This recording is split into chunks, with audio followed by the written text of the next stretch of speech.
before we begin, as always, a huge shout out to Chris Ianiti for this incredible system that we're playing with. And I've written it out phonetically this week, so there's no way I can fuck it up, but I probably will. And to Fesleyan Studios, first time, for all of the music that you are going to be hearing in this episode. But sit back, relax, and join us as we delve into another chapter of the Fifth House in Chapter 2, Trying Times and Tryouts.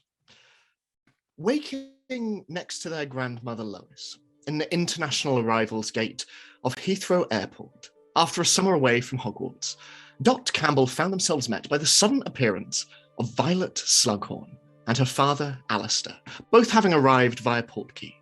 And greeting one another, they were met also by several new arrivals, the family of Magnus Lennox, accompanied by Sissel Anya and her brother Shannon.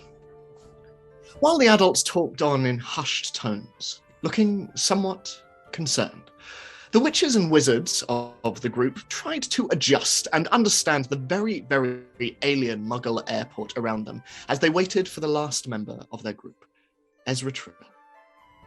And as they did so, Magnus's mother, Myreed, announced that Ezra's flight from the US had been delayed, and that he and his mother would be arriving as soon as possible. But in the meantime, their tickets having been booked by Shannon's friend Tiberius Wood, the group made their way outside, only to be greeted by a large, purple, triple-decker vehicle, the night bus. Jumping on board and meeting one of Hogwarts house elves, Batty, recently returned from holiday in Soho, the group were rocketed across the countryside, with Violet and Magnus especially experiencing a slightly bumpier ride than the rest, until eventually they all found themselves dropped off outside a wide, open field. And stepping forward, through an illusionary barrier, they found themselves entering the vast and sprawling celebrations of the British and Irish Quidditch League. And while her friends explored around her, Vi and her father found themselves cornered by a strange individual, a reporter, one Rita Skeeter. Questioning her about her involvement in the recent revelations regarding a fifth founder of Hogwarts, Rita's presence did not go unnoticed by Vi's friends, who lit a number of fireworks nearby, burning her notebook and causing her to stumble off, roundly humiliated. And as the rest of the group entered the station, joined by the aura Harry Potter, back in Heathrow Airport, both Ezra and his mother were greeted by a figure they did not recognise. The current Minister for Magic, Hermione Granger. Offering to transport Ezra to her friend, she asked if she might have a word with Shoshana alone. And so, taking Minister Granger's hand, Ezra was apparated to the box her friends were in, and they all proceeded to watch the match together, reunited at last.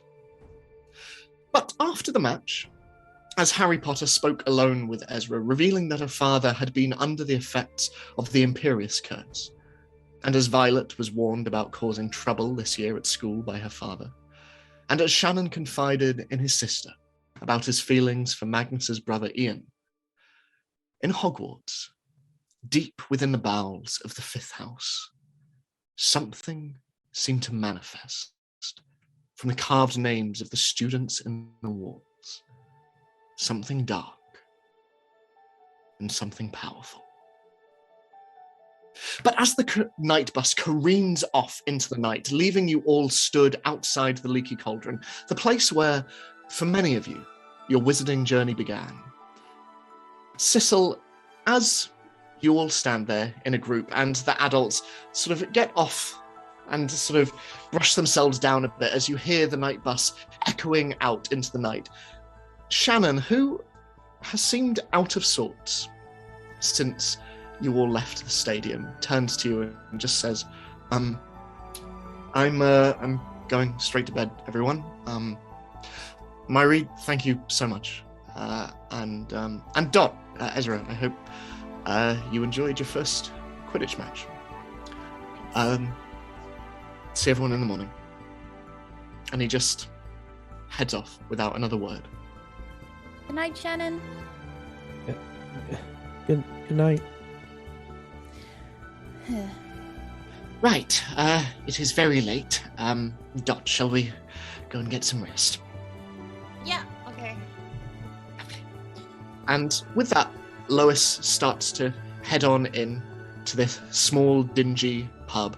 And Magnus, as your parents follow suit, you can see that Ian is looking somewhat awkwardly at his feet before moving off after them.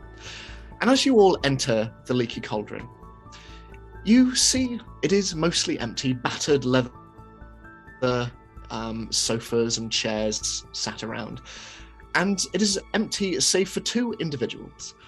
Multi, the house elf who owns the Leaky Cauldron, behind the bar, and leaning against it, Bunny on their hand, and with a plastic cup in front of them, you see V leaning against the bar.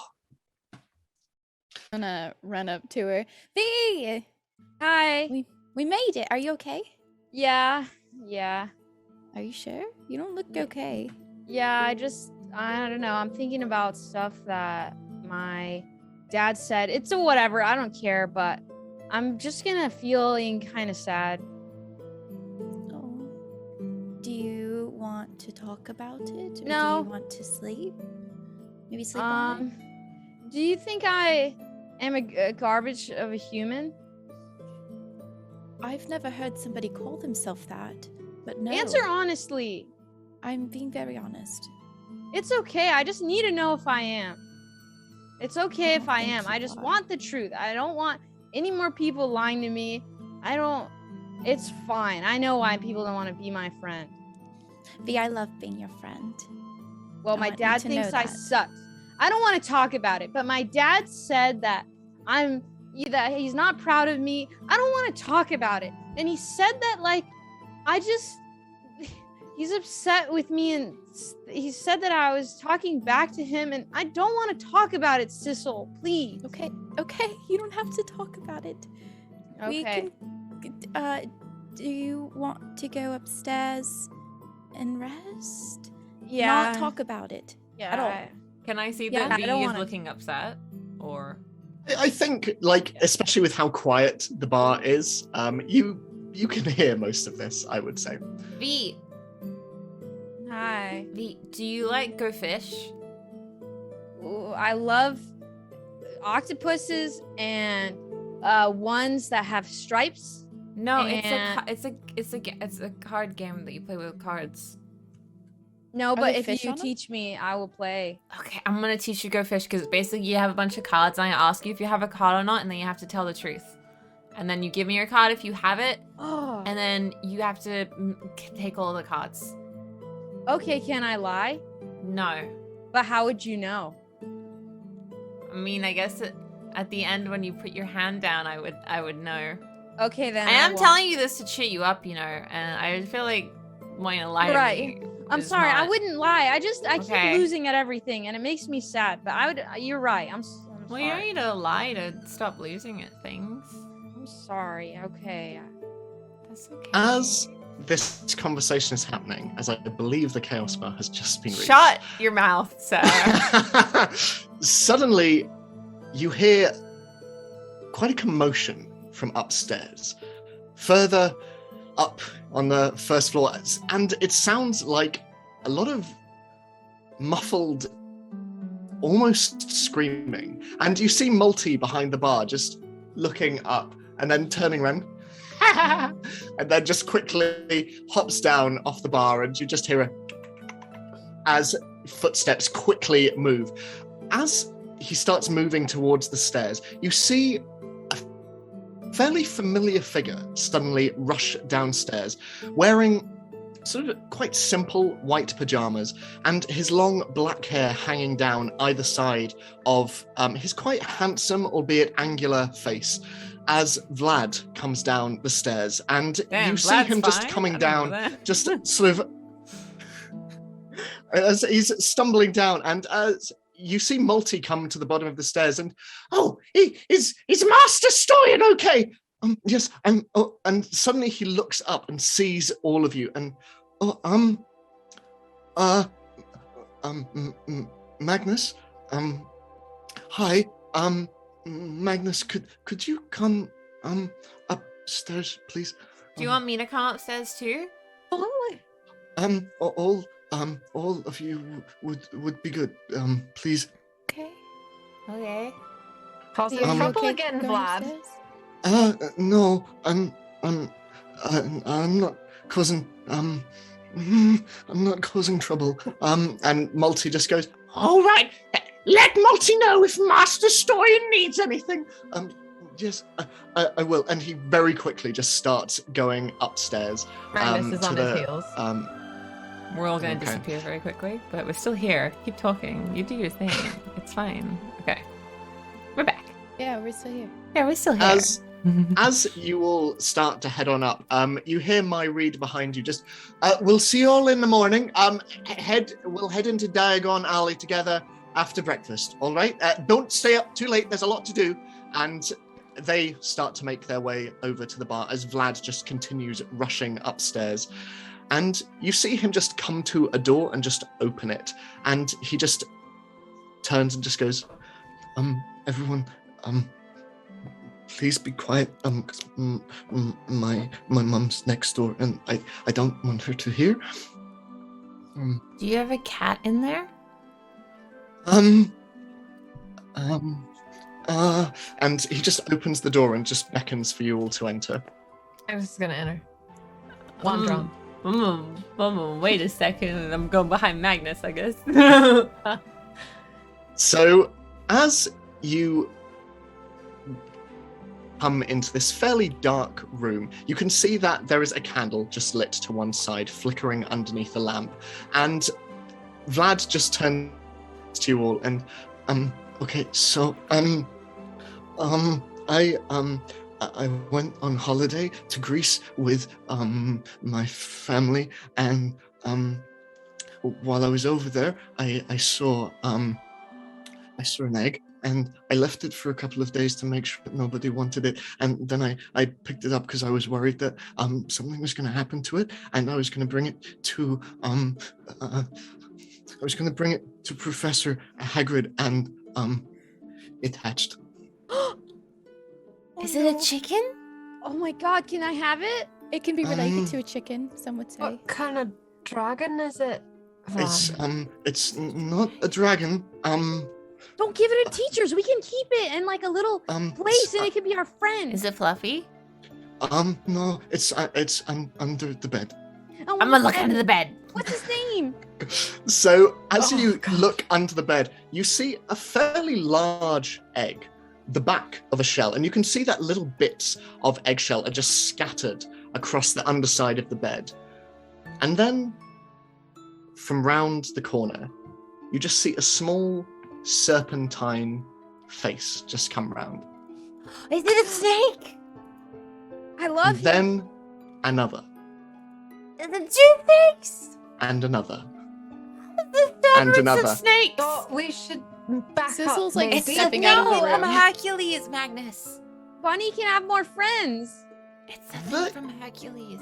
Creature just lolls forward a little bit, and a bit more of the egg snaps off, and you just see that attached to around 5 individual snake heads is a tiny lizard-like body that just sort of staggers around a little bit, and it's having a little bit of difficulty walking. And Magnus, you turn and you just see Vlad just This is gonna didn't get know, so big. Well, Mm. did it see you yet, Vlad? it saw me, and I didn't know what to do, because I don't think that hydras are allowed at Hogwarts, and I hide it. don't know. Well, Hagrid would like it because he likes all kind of weird stuff. Oh, I could bring it to him. If you want, yeah. I could. Yeah, I could. I know where his Okay. house is. Well, Vlad, do you want to keep it? They get very big, and they eat people. So I don't know, but I suppose They could eat under bad the people. right We can make it eat circumstances. people we don't like. Okay. We can make it eat that lady But where that do you wrote draw things. the line, V, with bad and good? The lady of that, she just was mean, and the fireworks. What was her name? Margarita. We could have her eaten first. What do you think? Well, I don't think we should eat people. I think we should give it to Hagrid so he can put it where it's meant to live. Yeah, I I don't think want we to know, be an Hagrid. accessory to murder. Mhm. Absolutely not. I don't No. know what that means, but you came to the right place. Good thing you didn't tell anybody that's a teacher. We can take care of it and it'll be our friend. Okay. Yeah, because then Hagrid can put it where it's supposed to live, because it's probably not meant to live in like V's backpack or Hogwarts. But it could fit under my econ bed. system. It could fit though, and we could raise it to be a good. And No, because it would be it like can eat Voldemort. no, it would be like SeaWorld, where you're not supposed to raise big things in tiny places, because otherwise they go crazy and they try and drown you and kill you and eat your leg. Yeah. As you're So saying what are we gonna do? this, you just hear a as it just continues waddling out from underneath the bed, and it's like looking around at each of you with its various heads as it just. I'm gonna, because I'm like standing at the doorway as far away from everyone as I can. Do you want me to get Shannon or someone? No, we got this. How? Because we're just gonna give it to Hagrid. How? It's got. Oh my, V was just saying that she's gonna bring it to him. Yeah, I Once again, I can go by How? myself too. Well, it's not like the size it of has to get on a train. like a pineapple. Oh, it does. Well, it's not gonna get train sick. It can go in my What- backpack, or I could put it Why in my sweater. Why don't we try to talk to it? What do you mean? It's a snake. Well, I read somewhere that Harry Potter was a parcel. You run big parcel time. And so I was just, maybe one of us is also parcel tongue. I read somewhere that he was parcel tongue. He talked to snakes a lot during his residency at Hogwarts. Is it a spell So or is it like a thing you're born with it? you just, I don't know. I think you just do it. I'm excited for Ed to make us roll a D1000. Okay, well, I mean, try, I guess. Vlad, did you name it? No, it only just came out of the egg. No. Give it a name. Say a name. Benny. Huh? Benny. Benny? Okay, Benjamin. Hello. Yeah, Benny. Yeah. Hi, Benjamin. Hello, little Benjamin. Did it talk to you? Can you I understand heard a it? hiss. I heard a hiss. I don't know. That means you're good with them, though. I'm Or it can Australian, stick your face. so maybe it'll respond One to of you me. try. Okay. Excuse me, Benjamin Stoya. Do you want to kill one of us? Creature just looks around at all of you, all at once, mind, and then just sort of flops onto its back and just. Did you kill it? No. Do you think it understood me? Maybe it's acting Tell it to passive. roll over. Ben, roll over. Ben, you don't have to do what these people say. I know you're saying. I can't believe I'm saying this. Make a convince check on the Hydra. Okay, that's just a flat one for me. 5. Let me just mark it. Were we marking experience yesterday when we kept failing stuff? I wasn't. Yesterday. Last session. I think I you wasn't were. marking that. I wasn't. I Okay. realized as well. Well, as you lean forward and like try and convince it to roll over, it just turns and one of its many heads just. What is it? Is it just playing stuff at me, or is it just yelling at me? No, it's just hissing. It's not doing anything. Just hissing at you. Yeah, whatever. I'm bigger than you Wait. up. Whatever. It's not Dr. I. What? Cecil. Cecil, what if you can speak parcel tongue? I don't want to try. Just try it. What if I don't want to be likes friended. talking to you? It isn't a roll, Thistle. It's fine. What's also gonna happen? She's like walking a little bit closer, like her feet are like tinily shuffling in. Hi, Benjamin. What do you want me to say to it? It just sort of. Well, I should say hi Rolls back back. if it can understand you. Okay, Ezra. Sorry, you're up. You gotta speak to that This like parcel. hurries back again. You guys are speaking to it in a very demeaning way. I'm sorry. You want me to do what? Just talk to it and see if it understands you. V, what should I ask it? I don't know. What's his favorite bug to eat? Okay, and it's like a snake. What's your favorite bug? Make a convince check. Oh no. What is that? What is that? Hope you're it's hard. happy, Yeah. Chaos Bar. I hope you're happy. So 2d6 plus 1. Come on, baby.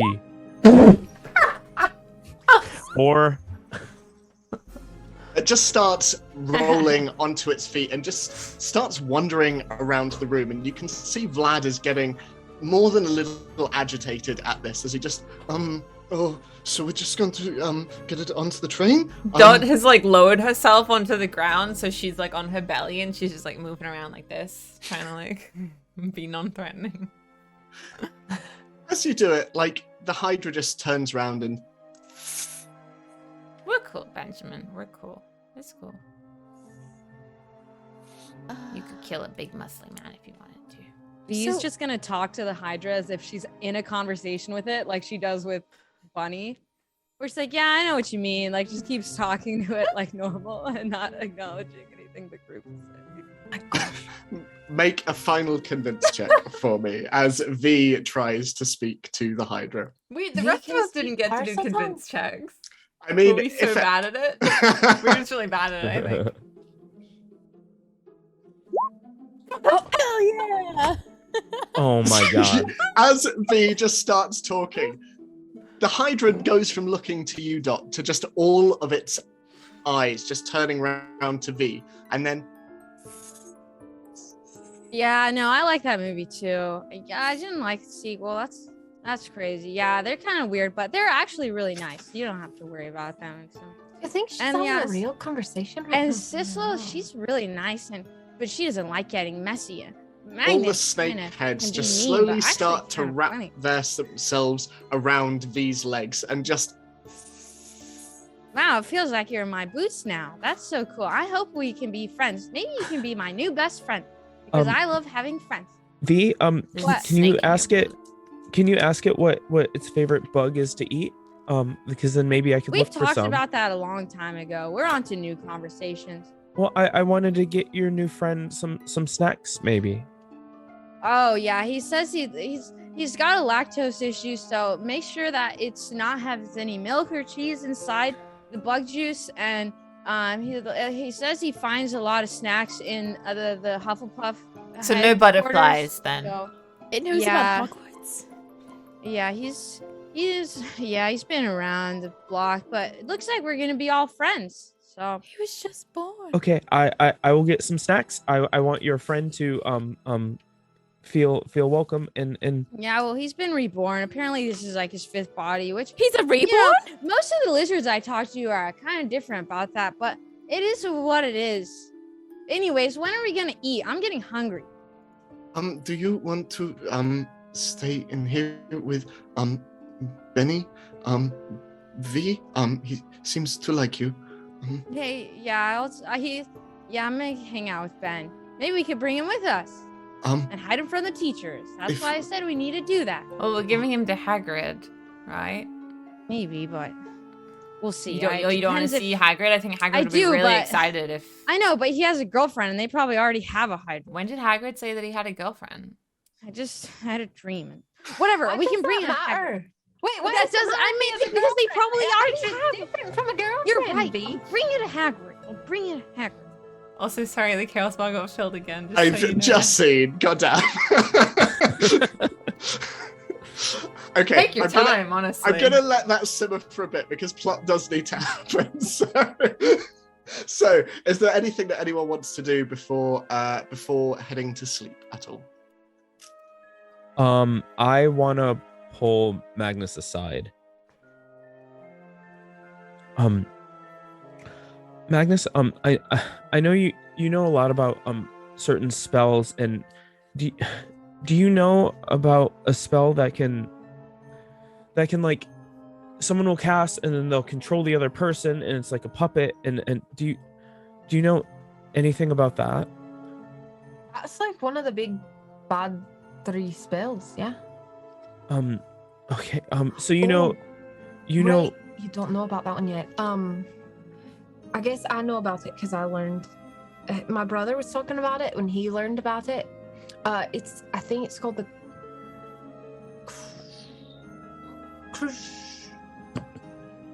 I'm gonna have to ask him. I don't remember. Do you know if there's a way to like stop it or like counter spell it? It's important, and I talked to Mr. Potter, Mr. Harry. No, just Harry. I talked to Harry a little bit about this. I'm not supposed to talk to anybody, but you know so much, and I wanted to know if you knew anything. To be honest, I've only heard my brother talk about those, and Okay. my mom and dad always tried to get me out of the room when those conversations came up. But I think I can ask Ian about his lessons in it if you want me to. Magnus, that would mean a lot. I know we went through a lot last year, and there's still things happening, but if you could do that, especially when you go on your adventures and you learn so much about things, and it would be helpful to know. And I could tell you more along the way, but I promised Harry I wouldn't talk too much. Yeah, I think I can do this. Yeah, you don't have to explain it. I think I kind of put it together, so you're good. You always are the smartest one of us, and I appreciate you, and I do like your mustache. I noticed you shaved again today, and it grew in, and it looks nice. Wow, thank you. You noticed? No one else said anything today.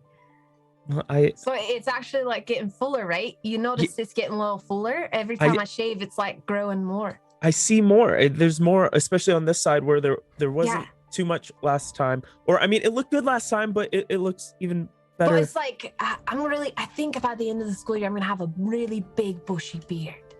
It's gonna be incredible. We can have V draw it, and then we can see what it might look like, and then we'll try to compare it at the end of the year when you have your beard.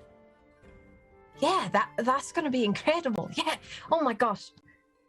You think so shaving it every day is working, right? Yeah. Because it makes my skin really itchy and dry, but I feel like if I shave it every day, it's gonna get fuller. Do you? Okay. This might be silly, but do wizards know about lotion? Is that just a Muggle thing, or like? Because I have lotion and I put it on my skin and it makes it softer. It could help. Like a salve, like a cream?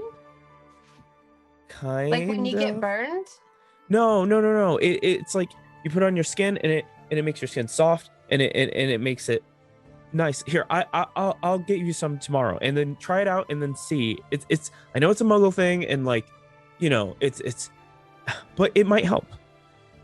Yeah, I'd really appreciate it. Call it a favor for a favor. Yes. And I'll keep this between us and thank you. Thank you too. Before like Magnus heads off, like as I see them kind of ending their conversation, Sissel's gonna grab Magnus's arm and be like, I need to talk to you. Like just pull you away from any door that possibly could have our brothers in. Oh, finally you want to talk to me now. Okay. I tried to talk to you at the tournament, but no. Yeah, but it was right in front of Shannon. He had other things on his mind. You could see it. He had that 1,000-yard stare going on. Magnus. She's like staring intently at his face. What's wrong with your upper lip? Sorry. What are you talking about? There's no...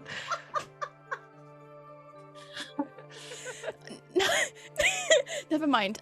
So anyway, I talked to Shannon and are you okay? I'm just feeling quite ill right now. That's all. You're gonna feel even more ill after I tell you this. Shannon told me he likes Ian. Wait, what? Yeah. Like, well, yeah, they're best friends. Like, no, like he likes him. And he was saying that Tib and him, like, he likes Tib, but like they're feeling a little off right now. And I don't know if you noticed it, but whenever James came up behind Ian and Shannon suddenly just started not feeling good. Well, James kind of has that effect on people anyway. I don't feel good when James comes Yes, around. but I so- talked to him, and that's what he told me. Well, what are we going to do about that? Because I assume we don't need love potions. Much rather have your brother be my brother's boyfriend than James Potter be my brother's boyfriend. I think it's gonna happen. Okay, You but think so? I hope so. I asked him if he Anytime needed any James help. comes around, Ian's always like, just a giggly little schoolboy. Maybe he's putting on an act. Try talking to think he's Ian. trying to make him You're getting jealous? closer, right? Ask him. Oh my gosh, what if he is? Well, you see, like Ian and I are better brothers now, but Uh-huh. I don't know if we talk about that together. Okay, well, I'll ask Shannon if he talks to Ian at any time, and I'll keep you updated. But it's Yeah. really late. We need to go to bed. Okay? I'll try to ask, but if he asks me if I have a crush on anyone, no, thank you. I will dip out of that What conversation. made real you fast. bring that up? I'm just saying, if he reciprocates, I don't want to talk about that because it's disgusting to me. It's Well, if you gross. ever do have a crush on somebody, make sure you wash your face first. Anyway, I'm gonna go to sleep. Well, so You can like hear Dot in the corner speaking to Vlad, being like, "Yeah, actually, I probably would have cast Step and Sortier if I had had my one with me, but I didn't want to break the rules of the school, you know, because I'm really trying to like get in this year on the team. I don't know if you had, and I didn't want to be like a rule breaker and a bad influence, so." Do you hear Dot?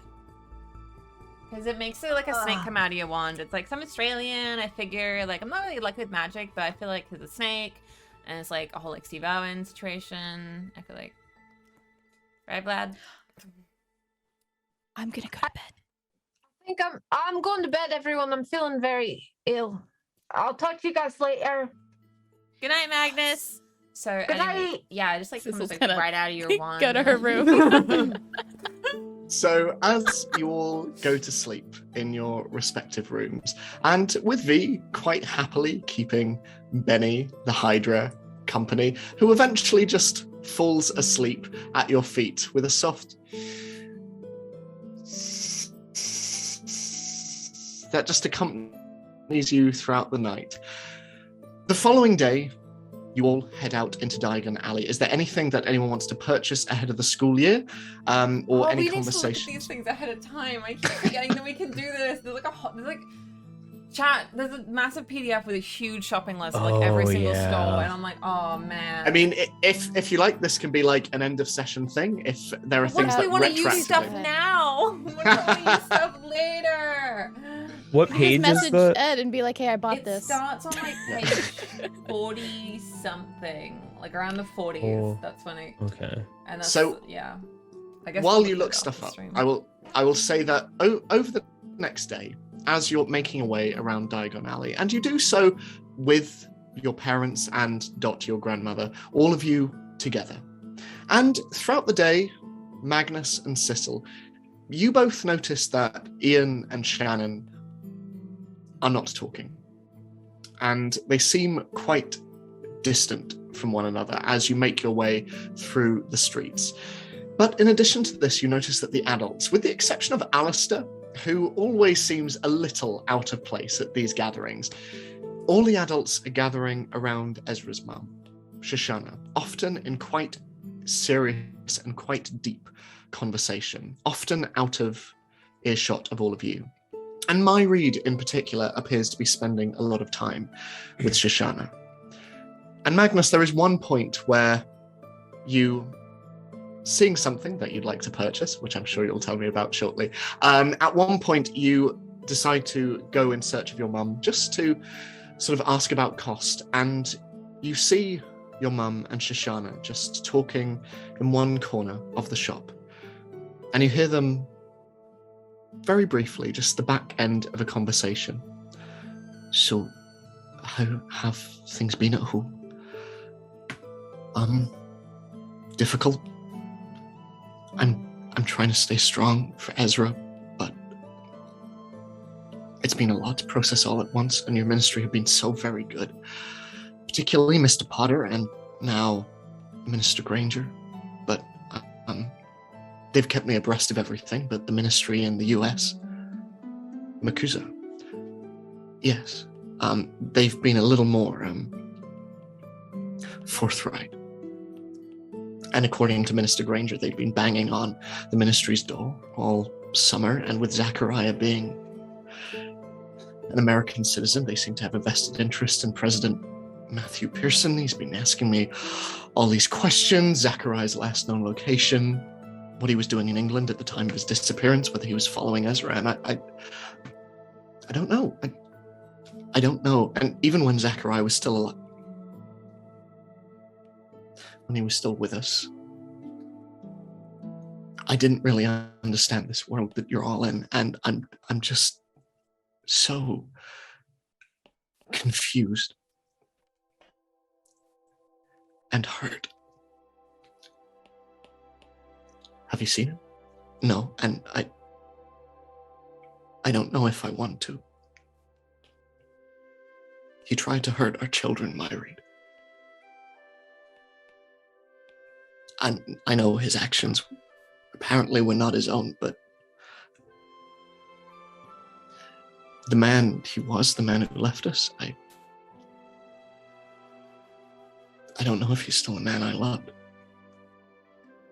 And my Reed just places a hand on her back, and you step away and head back into the shops. But has anyone decided on anything that they would like to purchase? I will say that because you're with your families, this will not cost you any galleons at all. Magnus would like to get a bunch of like potion stuff, like Okay. crystal vials, mandrake leaves, a bunch of like just items that you make potions with. Okay, sure thing. Dot, you look would very like enthusiastic. to buy the book Charm Your Own Cheese, which is a book about magical cheese making. And also dragon hide gloves as well. And also curses and counter curses. Okay. That's the book as well. Okay. Ezra, did you want to buy anything? Yeah. Ezra wants to buy some treats for Jupiter at the Owl Emporium, and then also the book Curses and Counter Curses. And there's a Quidditch Through the Ages book that Ezra would also pick up to try to understand this sport. Okay, sure thing. Sissel. Oh, sorry. Never mind. No. You go. Sissel, is there anything that you'd like to purchase? I also want to get a bunch of apothecary stuff. I'll write down a list of things. Yeah, I feel like post game, like our homework between now and next session is like get all your currency sorted out from last session and like put our items. But also, I'm assuming my parents are there now. Yes, yeah, they join around halfway through the day and join you all, yeah. Can I, after seeing Shannon kind of looking down, talk to my parents about getting him a new broom? Yeah. So as you take them to one side, they both look down at, how has your time with the Lennoxes been? It was really fun. Thank you for letting me go. I know Good. that's not your favorite thing to do, but it was good. I won't pretend we weren't worried, but I know how well Magnus looks after you, and with Shannon there as well. We're learning and we're adjusting, Sissel. I appreciate it. Speaking of Shannon, he seems a little off, and I don't know if it's like 6-year jitters or something. And I know he's been working really hard with Quidditch and teaching me and my friends a little bit. Can we get him a new broom, perhaps? As a surprise? I think that's a lovely idea, Sissel. Is it anything at home, or do you think it is just school? Or... I think it might be just school or things at school. Because it's only just happened, so I would assume that it's leading up to the school year. And maybe this could give him a bit of encouragement. Well, tell you what, because this is your idea, I'll buy it. And you can give it to him. All right? Thank you. Okay. Okay. I appreciate it. She Okay. like gives him a big hug. Go spend time with your friends, and we'll see you at the end of the day. We'll have the broom. Okay. Thank you. She runs off. And V, is there anything that you would like to purchase at all? I want to get that some canary cream and a coma chameleon, which is the custard cream biscuit that turns you into a bird for a minute, and then the comb changes someone's hairstyle with a comb. And so I want to maybe do that on Sizzle at some point, or Magnus, and mess So with their hair. It takes some convincing. You have to convince your father that these items are not what they actually are, as he just casts a fairly discerning eye and you say these are for your classes. Yeah, they're for school. We're learning about them. Gosh, Dad, just trust me. It's important. All right, if it is for your studies, I can get you this cream and this. It's a comb. It's for my potion class. We're gonna be turning it into a vase. All right. How much did you say that? And he starts talking to the cashier as he purchases these items. But before you all board the Hogwarts Express tomorrow, are there any conversations or any encounters that anyone is wanting to have at all? Yes. Forgot Magnus was gonna get a broom for the Okay. big wizard tryouts. Wait, can we try out without a broom? We can, right? Like they just give us a less good broom. I mean, you have a broom from Christmas. We got you a broom. Oh, Yeah. I haven't got that in my inventory. I'm stupid. Do you know what title of broom was it? Sorry, Mika. I'm like, wait a second. I got you the moon trimmer, I believe. Thank you so much. Yeah. Okay. Dot would come with Magnus when they went to the school. Okay. So, yes, is there anything that anyone wants to do before boarding the Hogwarts Express tomorrow? Well, what broom did Magnus get? I think Magnus would probably splurge a little and convince his parents to get him the comet. Because he wants to go Roll the 0 to convince. 60 seconds. I would say, as you're doing so, your father in particular seems particularly enamored with this idea. As he moves forward and he's looking around all the brooms, and he's like, I have to say, I wasn't expecting that we'd have a little inter-house Lennox competition, but this is quite fun. So, you said the Comet one over there. Hey, hi, Dad. Right, okay, let's give Ian a run for his money. And he heads over in the direction of the broom. But unless there's anything anyone is wanting to do at all. When they're in the broom store, Dot would just be like staring at Magnus's upper lip and then be like, Magnus, have you ever seen The Princess Bride? No, what is that? Is that a play? No, it's a movie. You just like you look like someone from it, sort of. Like I know you're not him, but it's just that you look like someone from it, with the mustache and stuff. It's like this like handsome pirate dude, and you look like him. Oh, he's got a big mustache, like me, Yeah, like a big one. yeah. He has like a mustache like that, and he's got like blonde hair and stuff. I'm going to employ the Chaos Bar. As you just hear a fairly familiar voice behind you all. Well, not all of you. I'm assuming it's just the two of you in the broom shop. I guess, yeah. As you hear the voice of one of your friends' dorm mates, as turning around and seeing a fairly angular face and short back and sides, very red hair and octagonal glasses, you just see Danny behind you as she just, hi Doc. Hi Magnus. How were your summers? They were good. Are you buying a broomstick? Are you trying out for the Quidditch team? Yeah, they were really good. Why? Are you okay? Yeah, I grew up a lot over the summer. You're much taller. And did you use a hair growth spell? No, why would you ask that?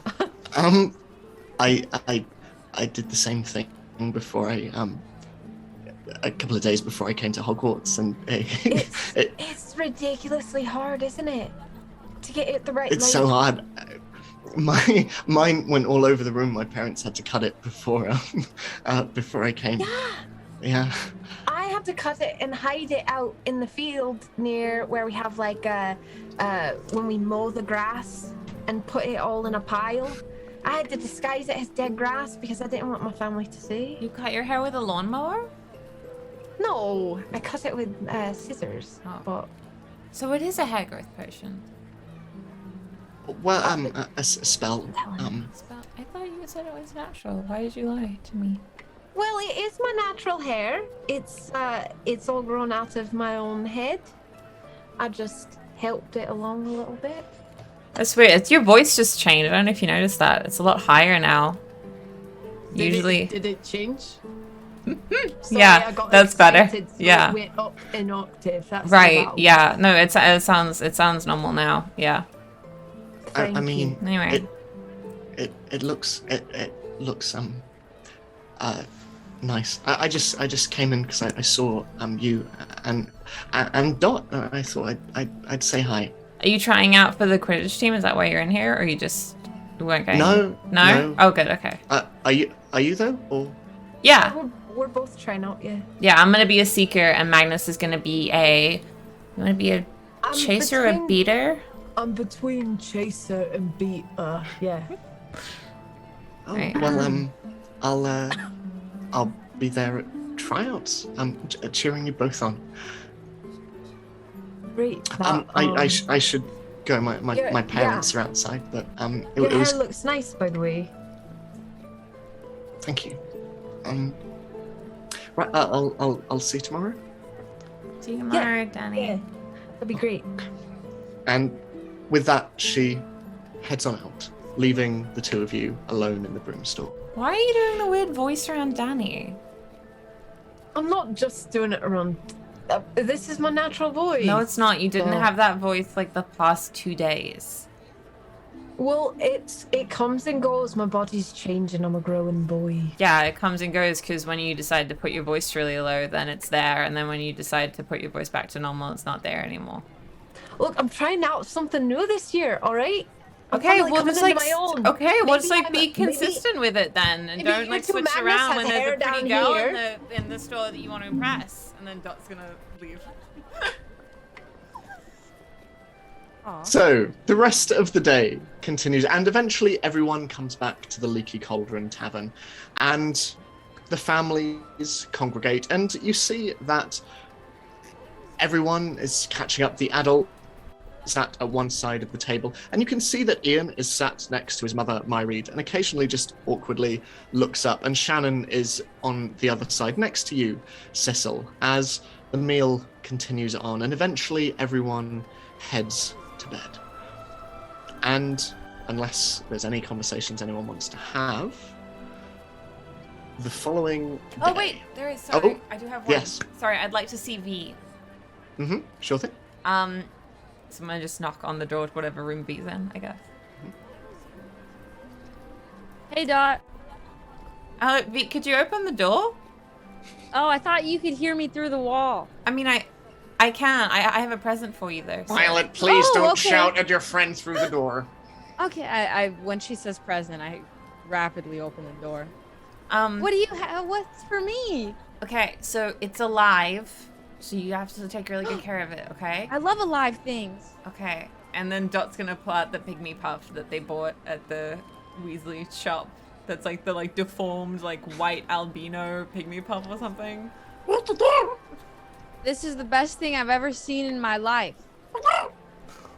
Yeah, it's gonna- yours. You can like name it and everything. And It's so cute. I love it. Why did you get this for me? well, we were at the Weasley store and I was there and I was buying a bunch of stuff for myself. And then I saw something and I was like, I feel like V would really like that. And then I thought it wasn't good to just like walk past it after thinking that, you know? That's like unfair. It's like turning down giving Aw. a friend a gift. So I thought I would get it for you.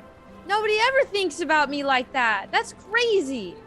If you ever need a favor or anything, or you need me to break into a room for you, I got your No, back, you can because just this have- is a sign of our friendship, and I will give you my life. If something comes That's after okay. you, I will follow it into the Forbidden Forest. I Anything should have for gotten you. you 2 pygmy puffs, then I would have.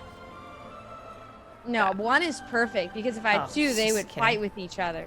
This is like, whoa. I'm gonna name it Bubblio, my new friend. Bubblio.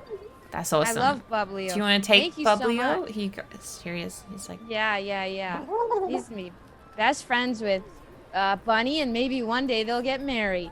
it's called a pygmy puff. I don't know what it eats, so you should probably I'll find check. out. Yeah. I owe you my life, Dot. Thank you so much. That's okay. I really don't want like your life. I just want to like give it to I you 'cause you're do friends. owe you my life. And when you're the Quidditch captain one day, I'll do spells on the other team and you'll win.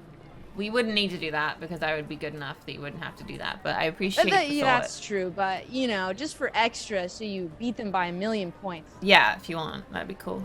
But Thank you so much. that's It's- okay. I'll never forget this for the rest of my life. Okay, that's Thanks, cool. Dot. Thank you. Hey, good night. Okay, bye. And Dot's now thinking about the Quidditch tryouts and is anxiously going back to their room and goes to sleep. So, the following day, arriving into King's Cross Station, all of you once again run through the stone archway, and appearing on the other side, you see it, just as you did the very first time. The Hogwarts Express, wreathed in steam with sunlight streaming in and casting its beams across the stone platform of 9 3/4. And you see students boarding the train and waving goodbye to their parents, and you see pets sitting in cages and on shoulders as they're carried into the vehicle. And as the train prepares to depart, all of your respective family members begin to say goodbye to you. And Sissel and Magnus, your both sets of parents stood together, just turn to you, and Myreed goes, "Well, you four, have an amazing year, and hopefully less," and she turns to your parents, Sissel, "less eventful than the last. But Sissel and Shannon, it's been such a pleasure having you. Please know that you're welcome back at any time, all right?"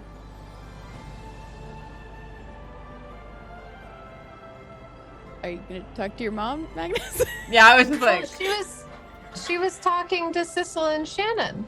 Yeah, I said thank you. Oh, I didn't hear you say thank you. I didn't hear you either, so it was just silence. Yeah, I was your like, mic cut out, Thank so I you. was just like, oh, this is awkward then. Yeah. Oh, no, we won't get into too much trouble this year. I've learned a Good. lot of magic over the summer, so I can save us if we get in anything. I've also grown a We won't. mustache. I'm becoming a man now, Mum. I can see that you are taking after your father, and your father just sort of strokes quite pointedly his own moustache and just, "Well, have a great year." And Ian, you seen Maisie yet? I haven't seen her all summer. And Ian just, "No, I've not yet, Dad." And Shannon just turns to your parents and, I'm gonna get on now, but Mum, Dad, I'll see you soon, okay?" And they hug, and Shannon walks off towards the train, and your parents just go, "Sissel, it's in your luggage, okay?" Thank you. I was gonna ask. I have another quick question, and you don't have to answer it if it's uncomfortable. But have you talked to Ezra's mom? We have. Get all about things. Is she okay? She's, they look in the direction of Shoshana and Ezra, and they will be. It's difficult difficult now, but it will be okay. Just maybe keep an eye out for Ezra this year. Of course. All right, well, I'm gonna get on the train. Okay. Thank y'all so much. I can't wait to give it to him. I'll write to you. See you soon, okay? We love you very much. And they Love you just too.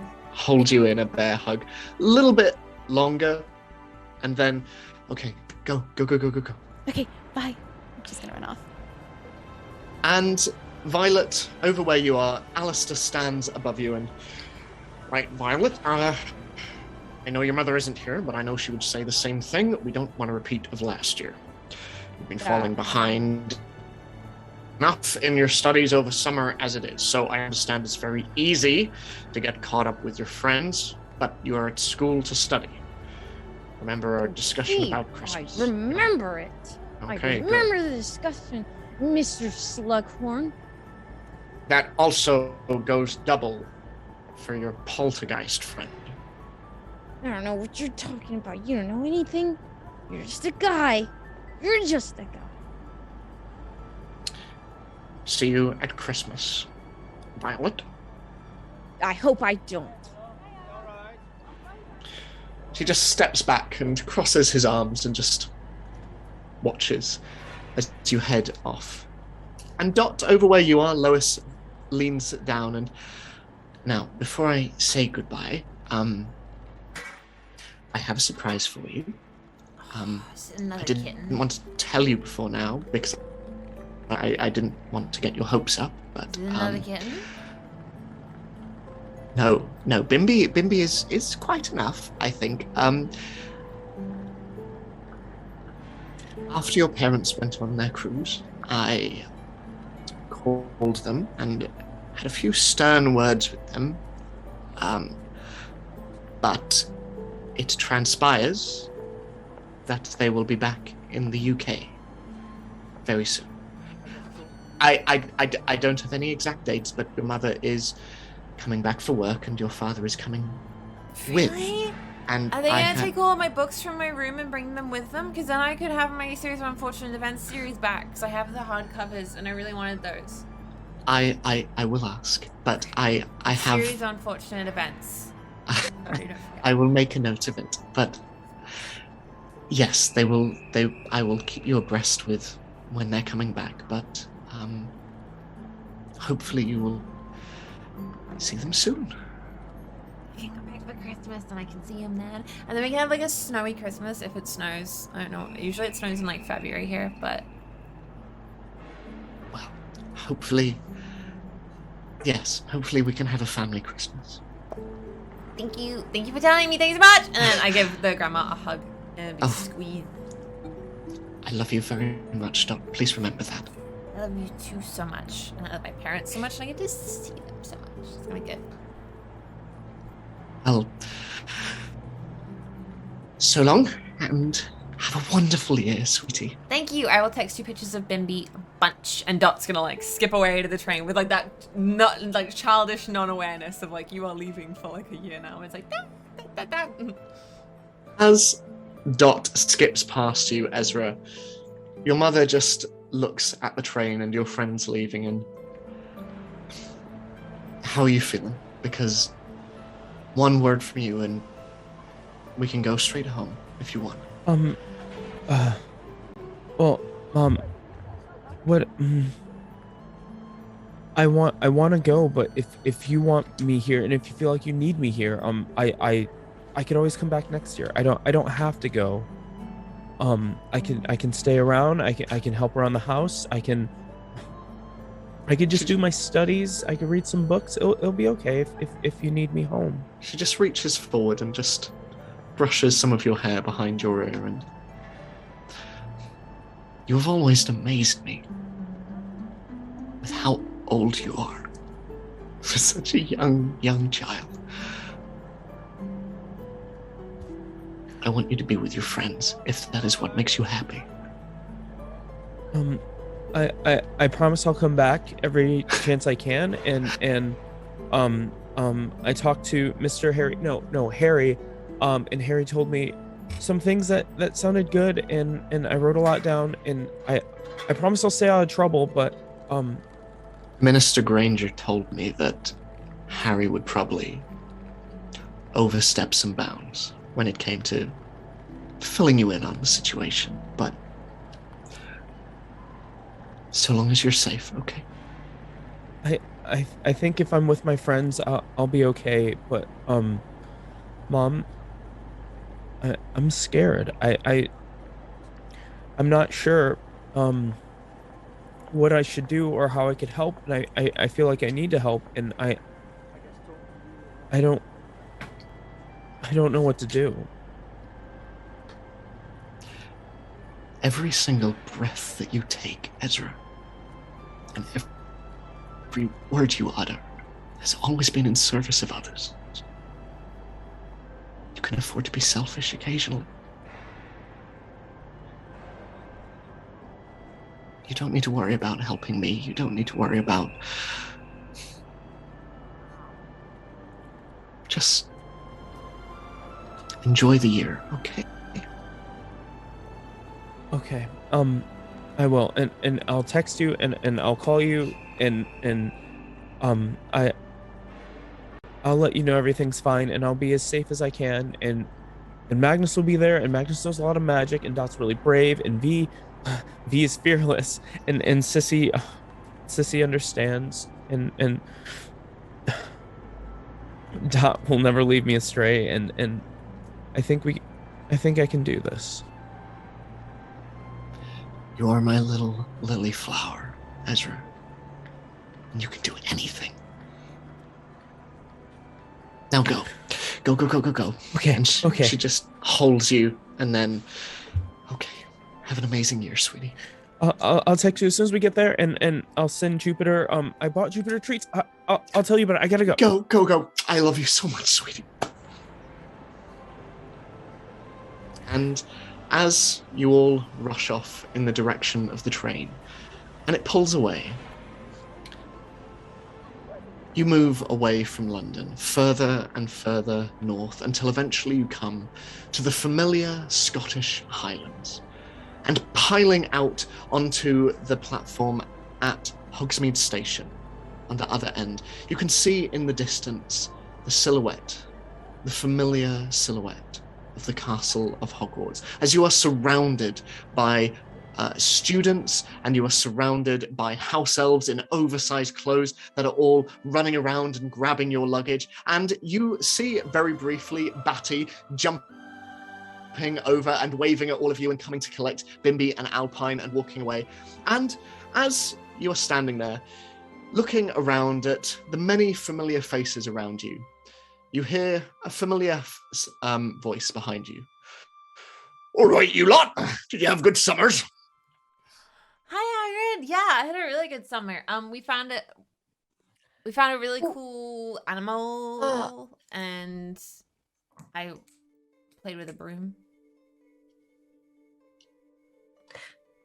I've got a question.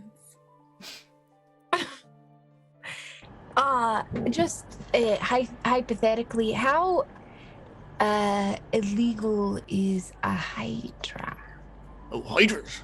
Well, they're all but legal certainly in the UK. In Greece, I know they're a little more tolerant, but I don't know. I haven't come across many myself, I have to say. But why? Would you like to come across one? Like, is that on your top? Like, you know? Like, yeah, if you saw a hydra and it's illegal, would you be like, ah, and it's like, or would you like be excited? Well, I should love to see a hydra. I should absolutely love to. It would be an absolute honor to see one. Dot is just staring at V very meaningfully. Vlad is next to Magnus, just. Right. It would be really great if you saw hydra this year, even week, even maybe day. Like, what if you saw one today? You free Would later? Would you think it would be cool if I had one? He suddenly gets very, very serious, and looking around at all the students around him, he just leans down. Do you have a hydra? Well, if I did? Is he very close to V? Is V like over? He is quite close. Yes. Well, we can keep talking right here for a little bit more before I decide to tell you the truth. Because maybe I have one, maybe I don't. But how would you feel if I did? I don't think you should have a hydra. What? If Well- I'm being entirely Well- honest. I thought we were speaking in hypotheticals. Well, I'm this not has gotten a gonna little tell weird. you. I'm not gonna tell you. I pull Dot and Magnus aside. I don't wanna give it away. And he Well, we don't know how to look after it. Like, Well, it wouldn't be happy with us because we wouldn't be know. my friend. Can you guys convince You him already to have not? All right, first years, I'll be there in a minute. All right, you lot. I'll need to. This potentially needs to be continued. All right, and he heads off in the direction of the first years and starts to lead them off in the direction of the boats that you first entered Hogwarts on. And you can see the rest of the. But he said he wouldn't like it if we can't have one. What if I don't want him to think that I'm breaking the rules. No, I think What he if he takes doesn't. it I think he away? doesn't want you to keep. Yeah, I think he would take the hydra away and he would look after it instead. But Would he'd be he really let me excited to see it. visit? You think he'd let me visit it here? Just the hydra, not him. Or if he's here, that's fine. I too. mean, maybe we could ask. Okay, But- well, when we see him next, I'll tell him the truth and make sure he knows that it's technically my hydra.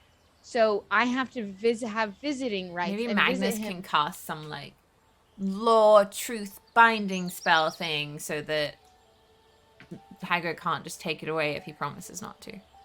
Okay, yeah. As if and then maybe I can visit it every single day 5 times when he's there too, or How when much do you like the hydra? I just really love the hydra and I want to see it. What's the hydra's I name? don't really think b- Hagrid's gonna be mad at us though. I don't think he's getting mad at us. My mom The told me he Hydra's was named expelled Benji. for having a bad creature when he was here. Expelled? Oh no. Oh, No, but no, Vlad, wait, no, that's Vlad, how I don't meant. worry. I won't even tell him that you found it. Okay, if anybody gets expelled, it'll be me. And like, I well, don't want you what? to get expelled. I'll No, be but- expelled if you. No, it's Don't because worry. he's sympathetic towards people that have a bad Right. creature. We give it to Hagrid before we get expelled, and we Yes. get our Okay, we'll do it wands soon. broken. Hagrid gets expelled. I'll And just then- keep it on me for a No. little bit longer, and then we find Hagrid again. Okay, so we just keep And it for then- tonight, yeah, and then yeah. tomorrow we go and get Hagrid. Yeah, so as long as we can make it through tonight with no one seeing it, we'll be fine. Why do you say like that? No one saw it last Why night. would you talk like that? I'm That not. I'm sounds just like I'm trying to be a realistic adult. that's We're like those 12. stories where someone's like, I'm a "Oh, I mature hope person this now. doesn't happen," I'm and then mature. it happens. Yeah, or like when people start randomly dumping about their backstory, and then they're like, "Anyway, we'll talk about this when I get back," and then they never do because they die. So I should never Um, talk to anyone about my life. Well, no, you should, but just don't be all like, "Yeah, Dot, there's something that I want to tell you, and it's really important, but I have to go and do this Quidditch match first. But right afterwards, I'll tell you." I don't 'Cause like you when will end people up do that falling either. off you. Me neither, because I'm thinking Because about it's it like the I'm whole just time waiting for the forever. answer. It's Yeah. like, tell me the thing. And then I get really anxious and I'm in trouble. Anyway, don't do that, because then you'll fall off your broom and you'll die. Wait, so do you Ezra's want just me to tell staring you at things, Sissy or right now. do you not Yeah, want me to we're tell just you standing there things? very Just tell me awkwardly. things right away. Don't tell me Well, you have just something to said tell me. don't Just tell me things, because then you might die. No, do and tell then me things. Do tell I me pull things. Ezra and Sis. You Sis girls are Cyber, so like, why are they so confusing. weird? Like what? I didn't. I would like to go eat. Dot, Magnus, V, what if Sissy and I help watch the Hydra? Whoa. You guys, you're in Ravenclaw, so you should. No, You should we look after just your for tonight Ravenclaws. because then we'll be able to have time Technically, tomorrow. I'm not Ravenclaw. This is all on you, Just so you Ravenclaws. can't- You're smart Yeah. enough We're to just deal gonna with it. keep it Can't safe leave me here. tonight I need and your give it help. to Well, we're gonna Hagrid go back to tomorrow. Slytherin. Yes, and yes. We're gonna save We- our Rona. Yeah, we got cats. We got pretty cool cats that are really cool and don't We have can 5 make heads. sure Ezra, if that you we want to watch it. sleep with the Hydra tonight, I can let you borrow it. But- Violet, why don't we instead? I happen to know of a room that nobody goes into. But then I'll be all Leave it alone. alone in a Hydra room? could I sleep. can't do that. And Oh, I yeah, can in my room. That's good. It If you could- ask well, the it could river s- requirement. I could sleep with Ezra. And Ezra, as long as you tell it a good story before bed, it'll be happy. You could use your hair as a pillow. Okay. He I'll prefers try. stories if about westerns, so make sure there's at least 2 cowboys. cowboy. Okay. Cowboy stories, and if we do this, then we can take it to Hagrid tomorrow, and then we'll be Yes. safe, and then we'll stop. And Ben's fighting the each boy other. anyway, so Ben should be in the boys' storm. This whole stomach growls really I mean, loudly. that does make sense, Dot. It is a boy. I didn't even think about Yeah, that. Benny's How a do you Ezra- know it's a boy? Remember, Well, because sleep the name's with a hydra. Benjamin.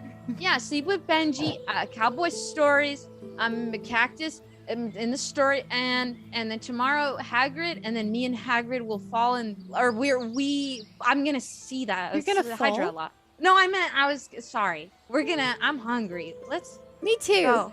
Let's go, please. She's just Cowboy like hurrying to the stories. carts. Hydra, Hagrid tomorrow. Dot's like walking alongside Ezra as Ezra taking notes and being like, I'm really sorry. I know that it's a boys' storm. I know you're not like a boy all of the time, but I just thought it was like, because like Benny is a boy, and so Benny should be in like the boys' space, but like, because Again, and- how don't do get you know weird. that Yeah. Benny's a boy? Because I have a cousin named Ryan, but Ryan is a girl. Well, So why does the name constitute the boy or the girl? oh Names no, are what dumb. if I... But you have to ask the Hydra if I misgendered them because I don't want to upset them because I hear people do that to me as well, and then the Hydra No, it's a get boy. anxious, and that's It's why a they don't boy. talk It's a to me. boy. Okay. He's a Ezra's boy. trying Alright. their best to change the subject. Magnus, so you saw Hagrid's beard. Do you want a beard like that, right? Like I don't want to really talk about big? this in front of That would look really ugly. As you continue making your way towards the carriages that stand off to one side, all of them drawn by invisible creatures, with the exception of you, Sissel, as you approach and see these strange, leathery, winged creatures. You are drawn in the direction of Hogwarts School. Hydra still in V's backpack, making your way in the direction of Hogwarts and towards the first feast of the year. And that is where we're going to take a very brief break before we continue our session. I'm sorry, I can't get over the imagery of the Hydra on the same pillow as Ezra and just snuggled up in Ezra's hair. Like, I just... Fan It's art, with please. me. Someone. It makes Ezra Medusa. Oh my god. Oh my god. Anyway, thank you all so much for being with us for the first half of the episode. Go get some water, take your meds if you It's haven't. over? Have Oh. a snack. Oh, the first half is. Oh my god, no. Okay. Hi everybody, welcome back to the Fifth House, episode 2. And we are halfway through the episode, and of course we've done a lot so far in this episode. We are definitely well within the bounds of Hogwarts. We haven't spent an hour and a half messing about. We just aren't the sort, you know what I mean? So yeah, I'm gonna let Ed carry it away and continue our very well paced, very forward aiming campaign session thing. So, arriving into Hogwarts and entering through the entrance hall, it is exactly as you remember it.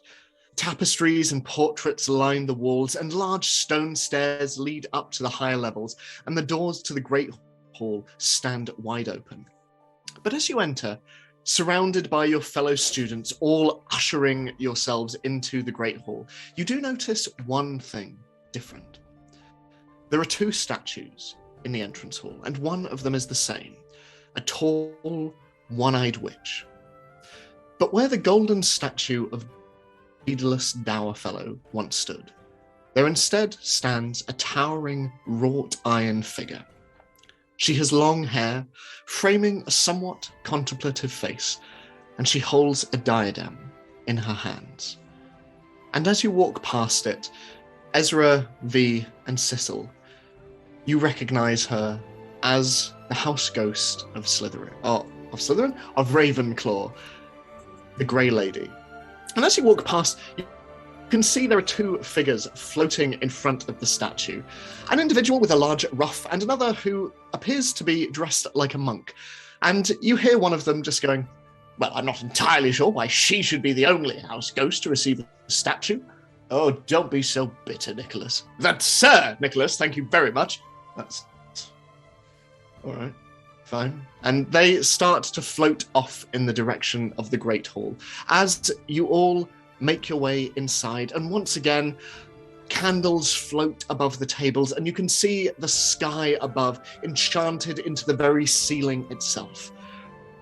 And as you all take your seats, you see familiar faces all around. You see James and Ian over by the Gryffindor table. You can see Shannon beginning to sit down at the Ravenclaw, and over at the Hufflepuff table, you see two individuals you recognise, Amar Vasvani and Rose Trickwick, both of whom wave in your direction. And as all of the students begin to take their seats, eventually the staff begin to file down the centre of the tables, led by the very familiar figure of Headmistress McGonagall, her pointed black hat at its usual crooked angle above her glasses, as the teachers all take their seats at the head of the hall. And you see behind them Hagrid walking and passing the Ravenclaw table, looking in the direction of specifically V, but also yourself, Ezra, and Cecil, looking a little bit worried as he just and just continues on walking. Eventually, the first year students are brought in, and just as you did the year before, Professor Flitwick brings out the sorting hat, and the sorting hat sings its song, and all of the students are sorted into their respective houses before eventually joining you at your respective tables. And you, as the meal continues, and you eat, and you catch up with those around you, you see the ghosts floating around the hall. You see the Bloody Baron floating above the Slytherin table. You see the Fat Friar with the Hufflepuffs. You see nearly headless Nick with Gryffindor. But the Grey Lady is conspicuous in her absence, as the Ravenclaw table is bereft of its house ghost. But eventually, as dinner comes to its conclusion, there is the familiar sound of crystal being struck as the whole hall goes quiet, and Headmistress McGonagall stands. Hello, students, and returning or new alike, welcome to Hogwarts School of Witchcraft and Wizardry. Now, as ever, before you disappear off to your common rooms to enjoy and sleep off this excellent meal, I have a few words about the coming year. But first, a round of applause for our head of kitchen creature and his marvellous staff. And a round of applause goes up as you see the familiar behatted figure of creature off by the door. Now, I hope you will join me in welcoming back an old member of staff. Professor Pomona Sprout, after her year away, will be resuming duties as head of herbology, and additionally, seeing as Professor Sprout will also be assuming her old position as head of Hufflepuff, our thanks also to Professor Uriah Dingleberry for so ably looking after the students this past year. And another round of applause goes up as you see a fairly rotund figure next to Professor McGonagall, and a very wide, rosy face and wild grey hair just wave at everyone. You can see the Hufflepuffs in particular applauding and whooping. And I am pleased to announce that Professor Neville Longbottom is recovering from his ordeal last year and will be leaving St. Mungo's within the next month or so. And upon his return, years 1 through 3 will resume herbology lessons under his watchful eye. And in the meantime, Potions Master Professor Zojimos Jung will be acting head of Gryffindor.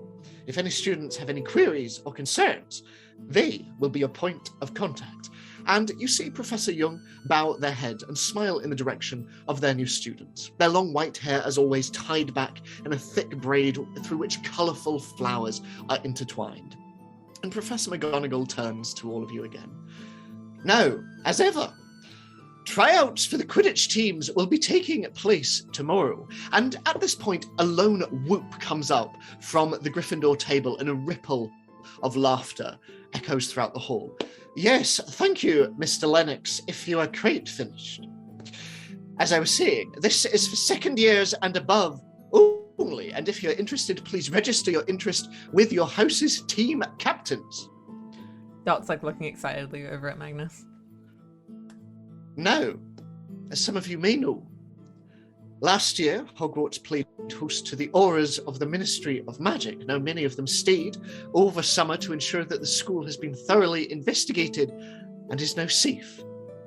And while their time here has come to an end, the lingering effects of what they came to investigate are not. No doubt you and your parents will have read of the recent accounts in the Daily Prophet from Minister Granger. We are all still reeling. Some of us more than others. And you see her look in the direction of the empty space above the Ravenclaw table before continuing. The last year has seen many facing hardships and harsh truths, and for some, these effects will linger longer than most. I ask only that you give them the space they require to heal, and should they need, provide a helping hand. I have long maintained that Hogwarts is a safe haven for those who need it, and so all that remains to be said is students and adults alike, welcome home. And with that, everyone begins to stand, and everyone leaves for their respective houses.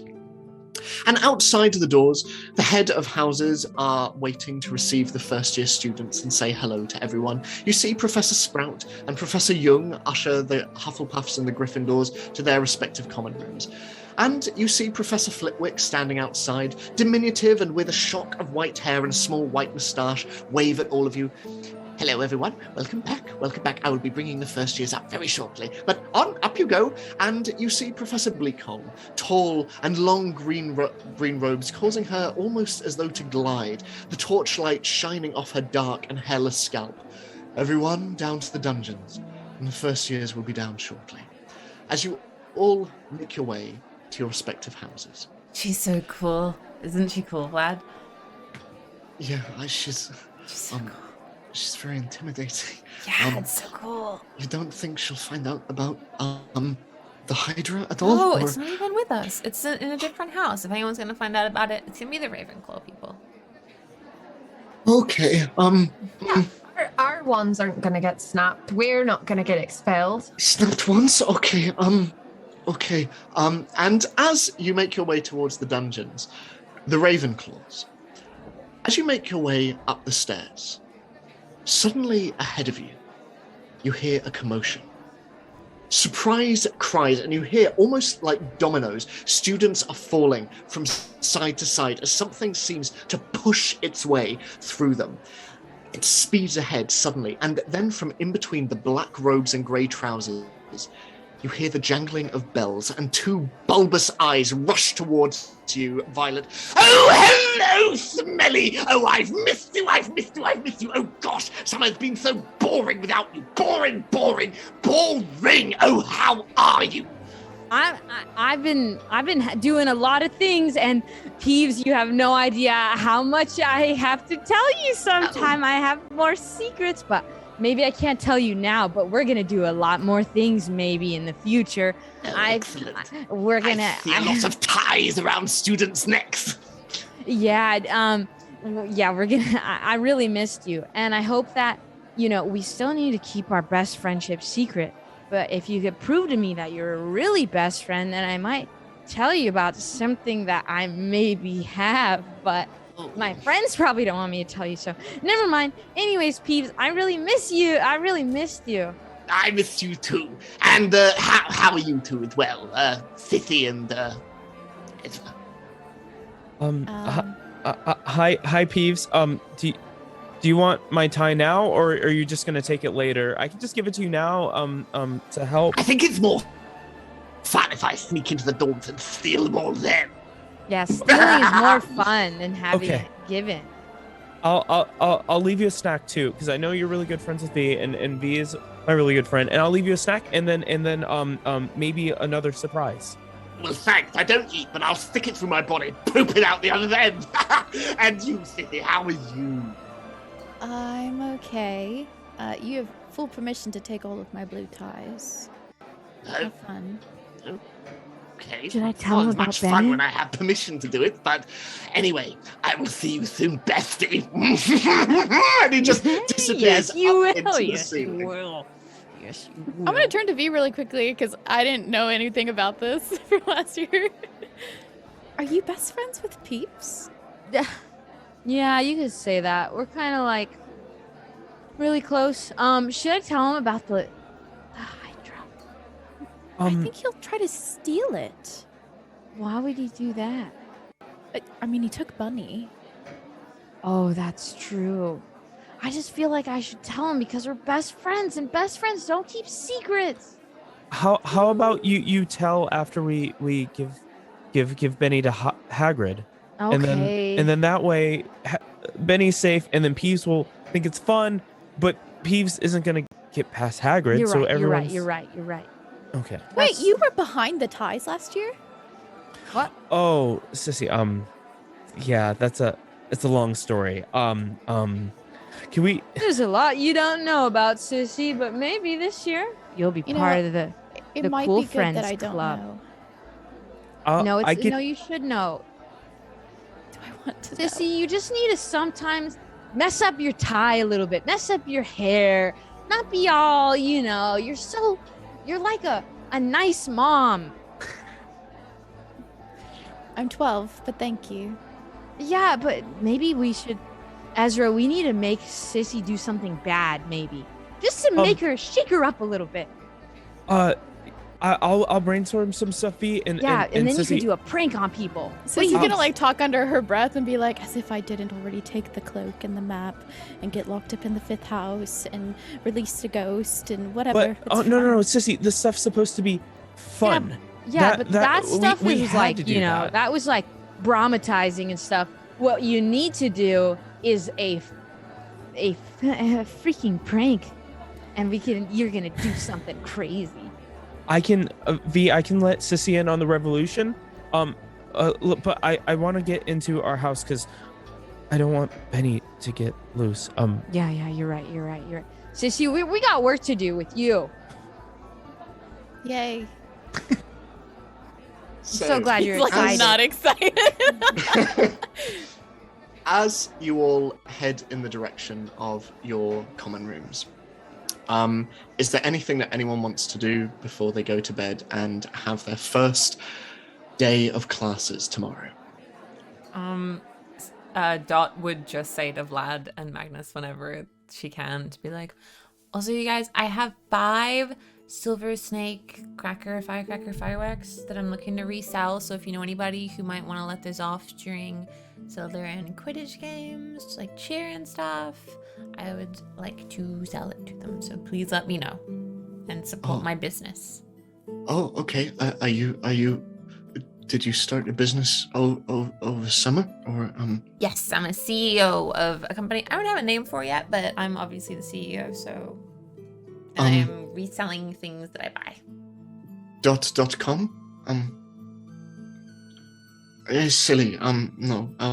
So it's okay. Never mind. Oh, it's okay. I didn't hate it. No, it's okay. It's okay. We can workshop it. We can just... Do you want to hear our marketing department? Wait, what department? What's your favorite? We have treasurer, marketing, legal. Just say that team. you have a company Well, I'm starting a company. Yes. to sell fireworks. Well, to sell other things that I buy. To resell. Yeah, it's like things. Depop, kind of. But It's called not. Depop. Well, Depop. You're calling is... your No. It's a. No, it's like Depop is a Muggle thing where people sell their clothes they bought. They go to thrift stores and they buy clothes for really cheap, and then they resell their clothes for more expensive on Depop, and it's actually quite ethically questionable. But this is different because this is me bringing in stuff from outside. because you're doing it. No, Right. because people don't have access to like the cool limited edition Weasley's Wizarding Wheezes that I did, but I did. So it's like. So, wait, hold on. You're telling me, Dot, that every other student in here Yes. did not have access to Well, Diagon whoever's- Alley? No. Well, maybe they did, but they didn't.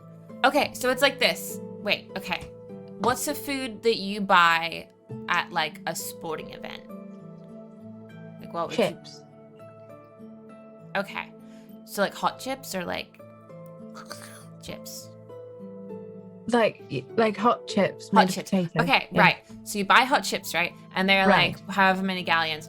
But you Right. could have at home gone and like gotten potatoes and peeled the potatoes and cut the potatoes and cooked the potatoes and fried the potatoes and put ketchup on the potatoes yourself. But that would be more effort. So for me, it's like, yeah, they could have gone to Diagon Alley and bought the silver firecrackers there, but they didn't. And now that I'm here, it's really convenient for them to just buy it off me. And yes, it's more expensive than it was at Diagon Alley, but that's the price they're paying for convenience. Just like with the chips being super expensive compared to the cost of potatoes and ketchup. That's kind of like what they do at Quidditch tournaments. These people buy all the tickets and then resell them for a high value. I think we call them scalpers. I wouldn't do that. That's gross. But you're just buying fireworks and selling them at high No, value. because You're tickets are scalping limited. No, fireworks. because tickets are limited, but fireworks aren't limited. I mean, there's a limit somewhere. Yeah, but it's not like... It's different. It is different. Otherwise, every store ever is doing a bad thing by selling things for a higher price than they cost to produce. Dot, I think that's just capitalism. Gross. Well, I thought it would be cool to just sell firecrackers conveniently. It's just like... I thought it'd be cool. I even got silver ones that are snakes because I thought I could sell them to Slytherin people.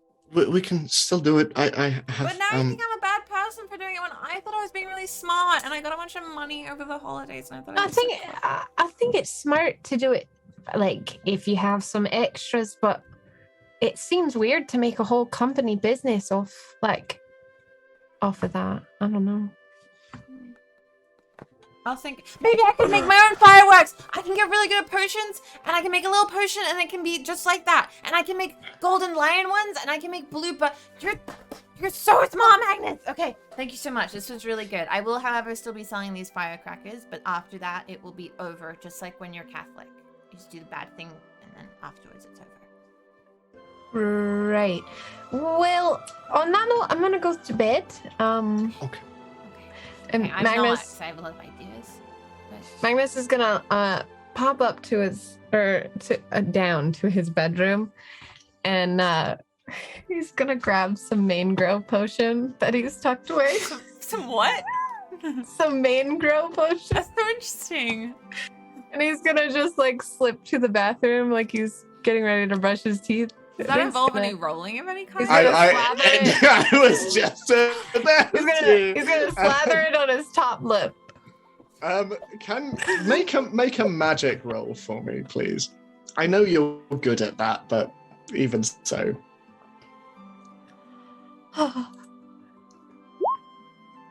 You know, I got a 7, but I like to do my one reroll once per day. My Slytherin Okay. pick. Yeah. I got an 8. So it succeeds, but with side effects. So, you either take a condition, it has a diminished effect, someone is alerted, or your wand is thrown. But that doesn't really suit this. So yeah, choose a. Just for giggles, someone is alerted.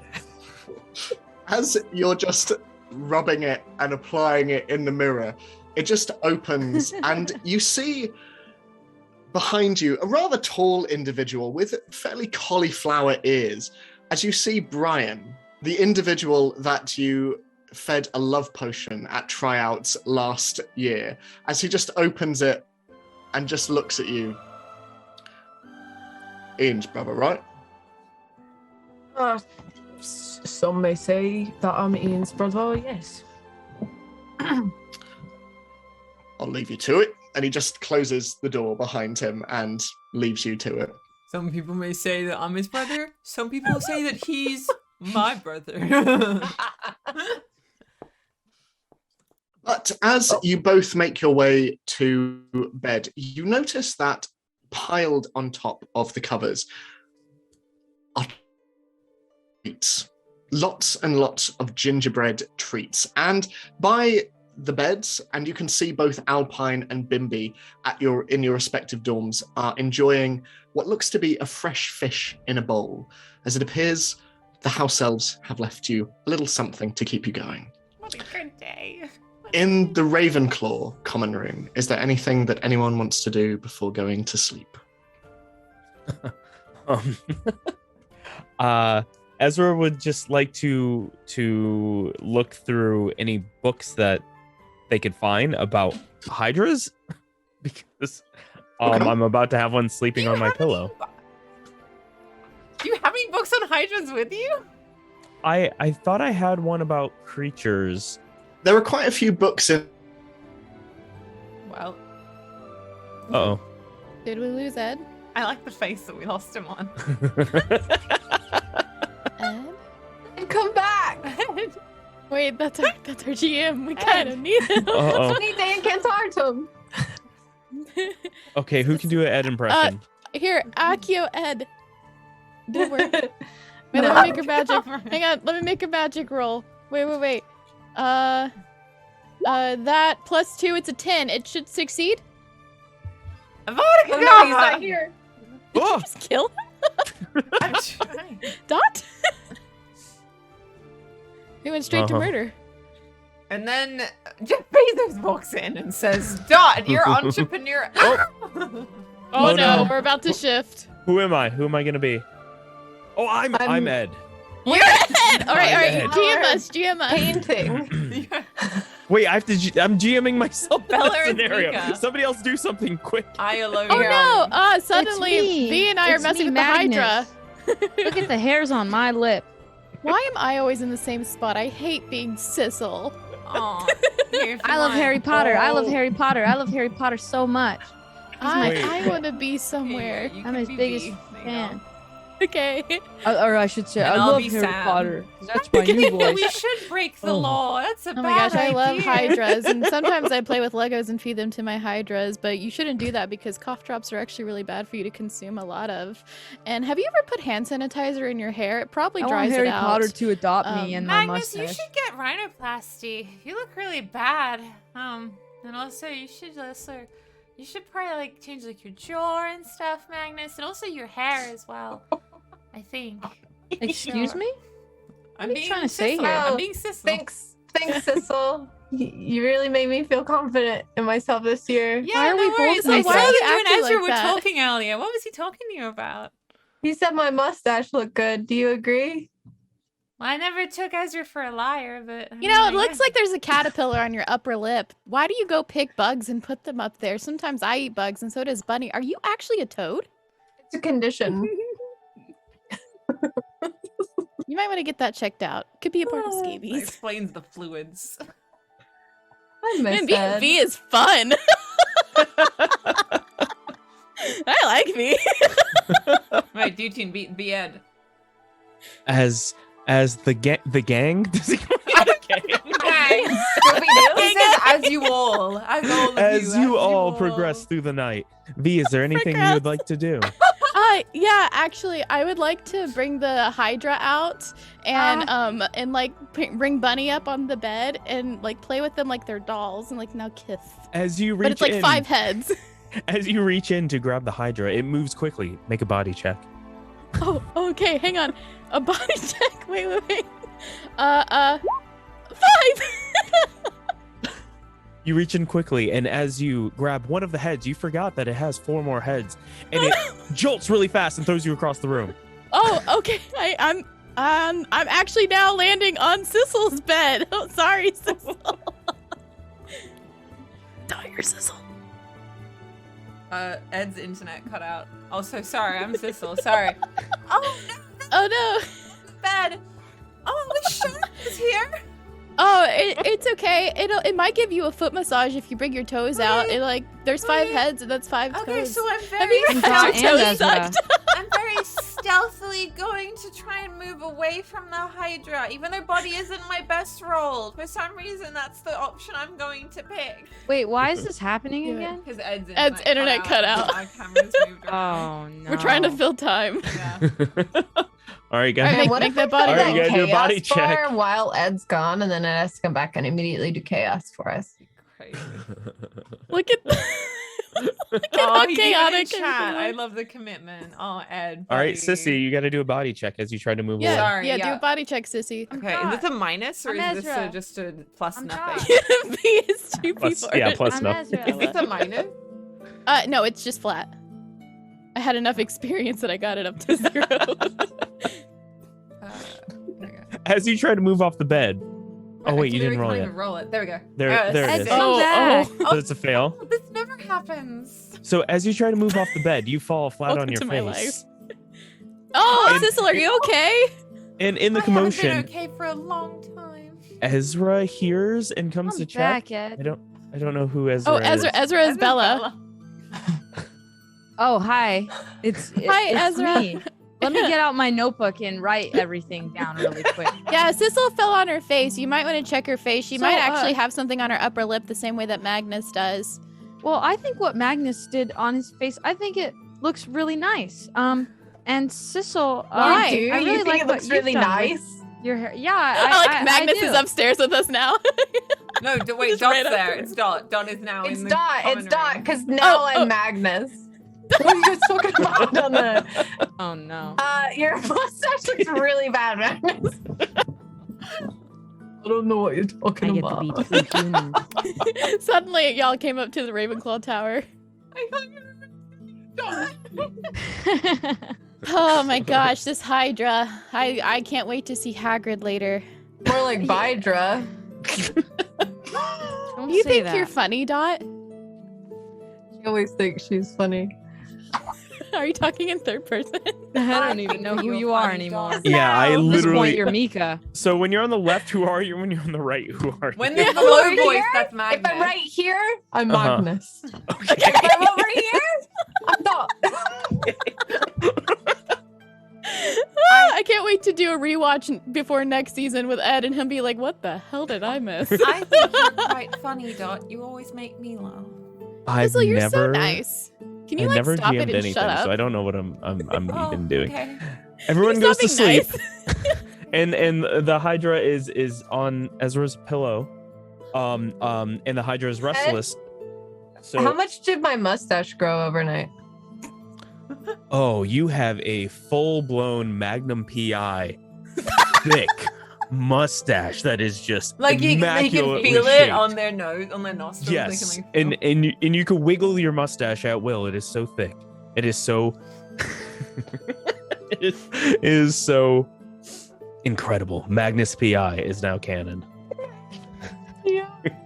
I like how Bella is peeking into like Ezra and Dot like, split personality. Wait, I'll move them over so they're just full who they're meant to be. This is making me want an episode where we play each other. There we go. Ooh, now That you're would be full fun. on There you Ezra. Do we wake up? Yeah, are we wake? Oh, Yeah, do we get to wake up? Oh wait, Ed's trying to come in. Ezra. please save me. V has a dream. V, what is your dream? Explain it in detail, vivid. Oh, so I had a dream about all of the 5 heads, and we went actually shopping. And while we were shopping, we realized that shirts only have 1 head, unfortunately. And Hey. so like 5 things are coming through the head holes, except like 2 of them end up going through the sleeves instead. Oh, hi, Ed. Save me. I have no idea what I'm doing. Help me.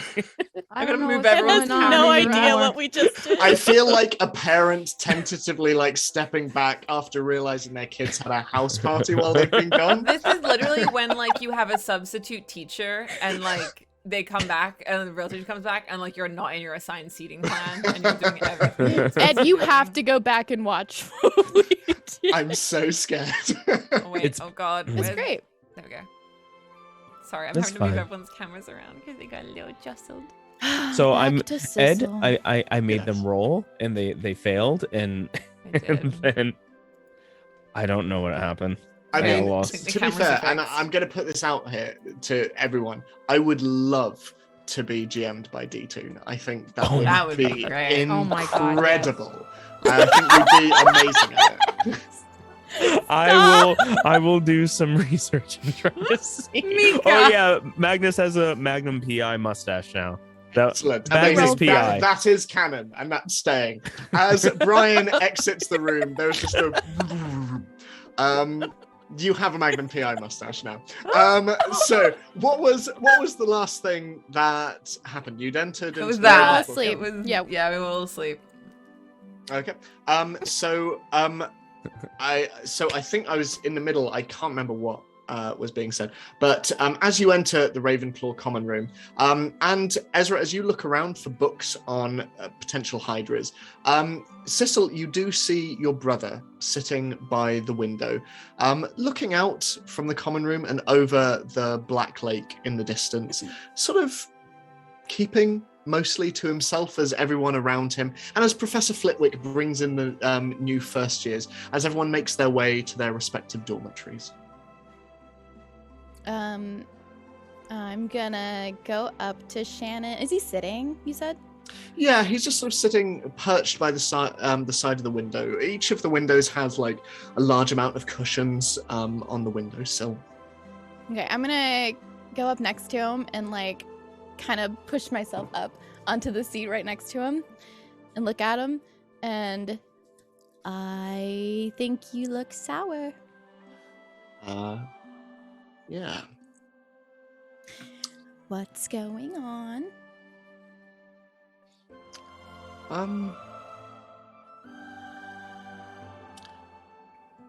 Well, I took your advice, and I decided to just tell Ian what I was feeling, and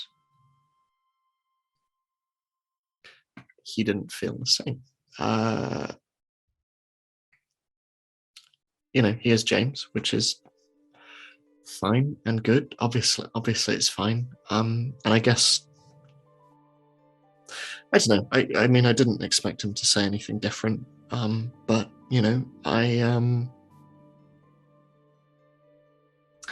I know now, which is good, I guess. So.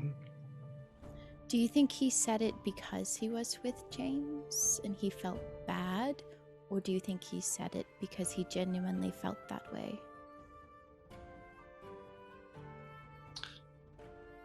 I mean, he and James have mostly been keeping to themselves, but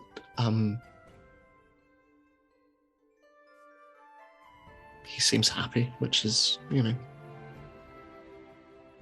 it's okay, sis. You can't. It's not okay. You can't fix everything as much as you try. I mean, you're correct. Well, even though I can't fix that, at least not yet, she gives him a little look. I'll figure it out. However, I think I can fix the now if I can make you happy. And she's like, I'll be right back. She's gonna run up to her room and get in her luggage, get the broom, and she's shuffling through all these first years trying to go up to the room. She's like, "Pardon me, excuse me." You see Professor Flitwick just, hello, Miss Anya. That is Miss Anya, second year, much like yourself. She and yes, you just rush past. And I go back, and I'm trying to hide this behind my back, but it's much bigger obviously than you are. taller than me. I'm just I can't really hide it. I got this for you with Mom and Dad because you've done so much for me and my friends and teaching us Quidditch, and I know that you've been using a really old broom, which I'd be happy to take now, so you can have this new one. So that's what this was. You just wanted a free broom. I mean, to be fair, this broom's really expensive, so in the end, it's kind of like I bought a broom. Okay. But you mean a whole lot to me and to my friends. And it's really painful to see you go through this, because you deserve happiness. You're one of the kindest people in this entire school. I'm okay. And honestly, even if Ian doesn't see that, it's his loss. Thank you. Of course. Thank you for this as well. And he takes the broom and... So, you're definitely trying out tomorrow? Yeah, I kind of convinced Mum and Dad to let me. We'll see how it goes. Well, Not very I'll, good, you know, but I can try. No, I think you'll be fine. I'll tell Konami to go easy on you. I'd rather like to not come out with anything broken. Yeah, well, considering you're, looking to be a beta, that's at least dangerous of positions. But Yeah, of course. yeah. You know, Mum about lost it when I told her what position I I'm wanted. not surprised. Look, Oops. on the subject of James, if you and your friends were planning on sneaking around, you might find it a bit more difficult now. Apparently, James's dad has given the Marauders map to Headmistress McGonagall to keep an eye on the school this year. Oh. Dang it. I mean, not that I was going to go out or anything. Oh, you weren't. Okay. That was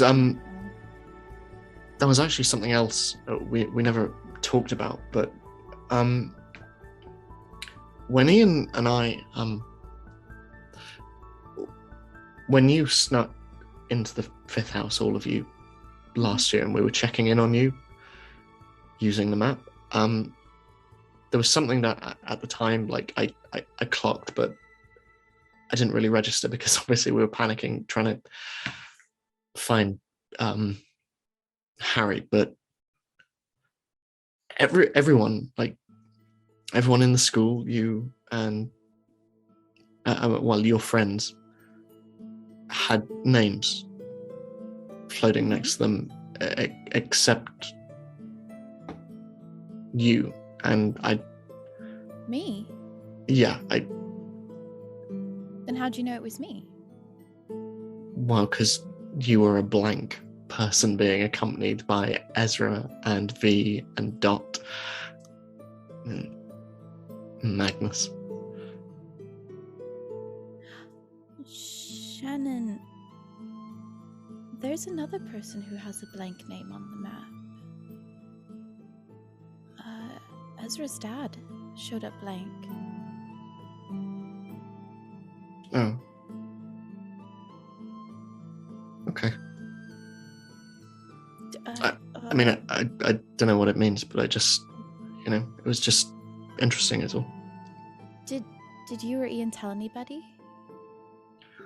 I mean, honestly, I didn't really think anything of it. Like I say, at the time, we were just, wanting to make sure that you're all okay. Does that mean I can change my name? Maybe. She's trying to change the subject to make it seem lighter than it is. Anyway, you have classes tomorrow, and you have tryouts as well, as do your friends. do. So I'm You're gonna cheer me on, right? I'm gonna be there testing you, all of you. Perfect. So You're going to rig it, right? I'm not gonna rig it, but Dang it. I will be was cheering worth a you all shot. on. But no, I you appreciate it. you and Dot and Magnus are gonna be amazing. I know you will be. And I'll make sure you get my old broom beforehand as well. Okay? Thank you. It's carried you through a lot. I know it's going to carry me through a lot too. I don't doubt it. Okay, I'm gonna go to bed, and thank you. I really thank you. Of course. She gives him a really big hug. Try not to have bad dreams. Have some good dreams. Yeah, I'll try. That's all I can ask. With that, he just nods and heads up to bed. Okay. She's just gonna sit there for a bit and think about what the heck he just told her. I need to process things. So, night falls, and you all wake, and you head down to breakfast, and eventually you all head to your first class of the day. Defense Against the Dark Arts with Professor Mina Bleakholm. And as you all sit there waiting for the professor to arrive, Magnus, you just feel a tap on your shoulder, and turning around, you see the Hufflepuff student, Rose Trickwick, as they just sit behind you, sort of brown broccoli hair, still as large as it ever has been. And as you turn around with this quite large moustache, Rose just, you're 12. Yes, I am 12. I've been told I look older though. Yeah, you look like 20. Thank you. So, and they just sort of like shuffle their chair a little closer to you. Do you know much about, Dementors at all? Not entirely. I know about them. I know that they came to the school when Harry Potter was here. Knocked him off his broom once. Did a lot of other things not related to Harry, but yeah.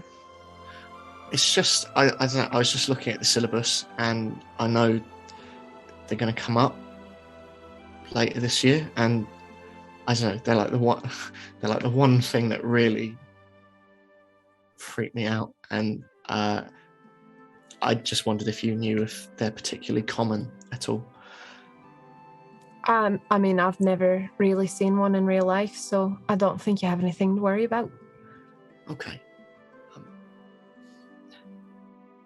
It looks good on you, by the way, the tash. Thank you. I grew it myself. And as you say this, a shape just whisks past you as Professor Bleakholm goes, I would also ask that you shave it yourself as well, Mr. Lennox. And she just moves to the front of the class. Now, class, what can anyone tell me about banshees? And she looks around at all of you, looking for a potential answer. Very well. Native to Ireland, they traditionally take female form and are identified by an often fatal wail. Now, few understand where they come from, and therefore they are considered amortal creatures. Does anyone know what an amortal creature is? Is it a creature that we're not entirely sure how long they live? Very close. They are creatures that we do not know the origin of, that are often born of little more than strong emotion. Such creatures include boggarts, which are brought about by fear, and also dementors, which are brought about by strong feelings of grief and depression. Now, in terms of banshees, can anyone inform the class as to a suitable defense against them? Earmuffs? Very good. Yes.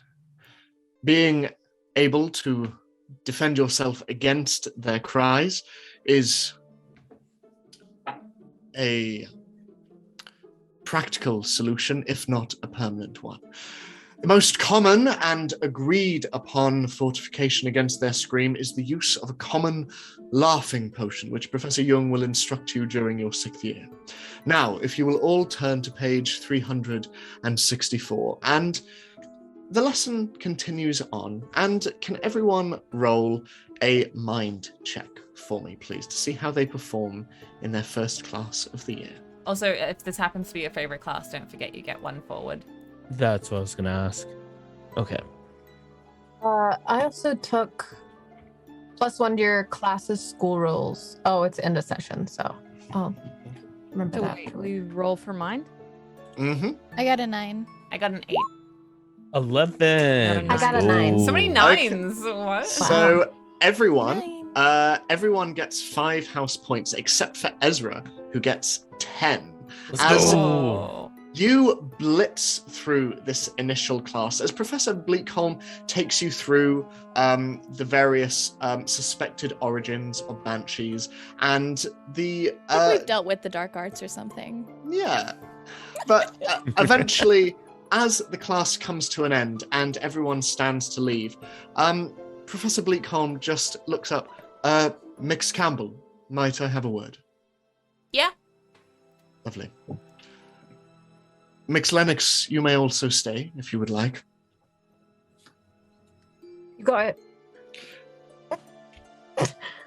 I apologize. We have not been able to speak sooner. As you can imagine, your antics last year in the 5th house have left the staff somewhat busy, especially in my capacity as head of defense against the dark arts. Well, we'd be a lot busier if we hadn't intervened and the guy had just tried to kill everybody. This is not a criticism. Mix Lennox. Okay. Sorry, that was rude of me. I have it on good authority by none other than an aura of the ministry that when you were down in the depths of the 5th house, you came to face with an inferius and you acquitted yourself extraordinarily well. Yeah, Am I correct? We wrote Which aura? down. Which aura was it? I believe you might know the individual I am speaking of, Mix Lennox. Yeah, but just I know a lot I of auras. think it was Harry. I think. Right. Cool. Right. Just wanted to make sure. Well, Mix Campbell, I am impressed. Your exemplary note-taking, which has not gone unnoticed, is clearly paying off. Thank you. It was because you did really good teaching, so I got to write down all the stuff. I wonder if perhaps I might enlist those skills for a few extra house points at some stage. Yeah, what's up?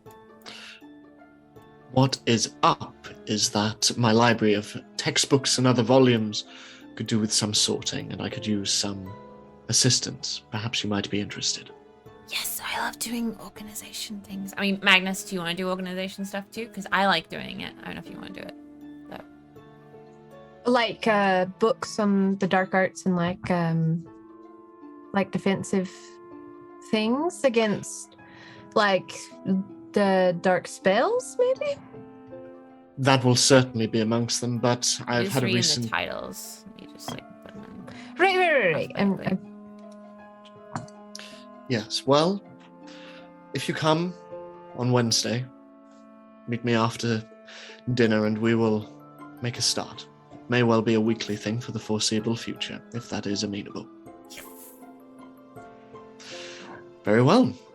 And the both of you, I wish you good luck in the tryouts later on. I have no doubt you'll make Slytherin extremely proud. Thank you. I'm going to be a seeker, and Magnus is going to be... Have you decided yet? I think I've decided I'm going to try out for keeper. Very good. Well, I wish you luck. Anyway, you should go along to your next class. Or else Professor Dingleberry might have some rather harsh words to say. He scares me. He's a sweetheart, really. Now, go on, catch up with your friends. Okay. Thank you. So, heading off to the next class of the day, Transfiguration. Professor Uriel Dingleberry stands in front of you, a fairly elderly individual with a slightly hunched posture, wearing a mustard-coloured jacket. Now, for the next week or so, we will be revisiting the Avaphors spell, the art of turning objects into birds. Now, if you cast your memory back to last year, our focus was on transforming inanimate objects into birds. This year, slightly different. For as long as witches and wizards have been around, so too has our fascination in the malleable nature of things and with shifting the shapes of living creatures. And therefore, this year, you will not be performing this spell on inanimate objects, but rather on animals. Now, we will eventually be moving on to your pets, but for now, you will see the rodents in front of you. Now, through these studies, you will begin your understanding of how to shift one living thing into a creature it is not. Now, does anyone have any questions before we begin? Good. If not, then we will perform the spell as we did last year, but focusing quite intently on the creatures in front of you. Now, everyone ready your wands and cast Avifors. And if everyone can make a magic roll for me. Got to sleep. Magnus also has a question. Yes. Yes, Professor Leonard. Professor? That's me. Professor. Yes. I could be the professor one day.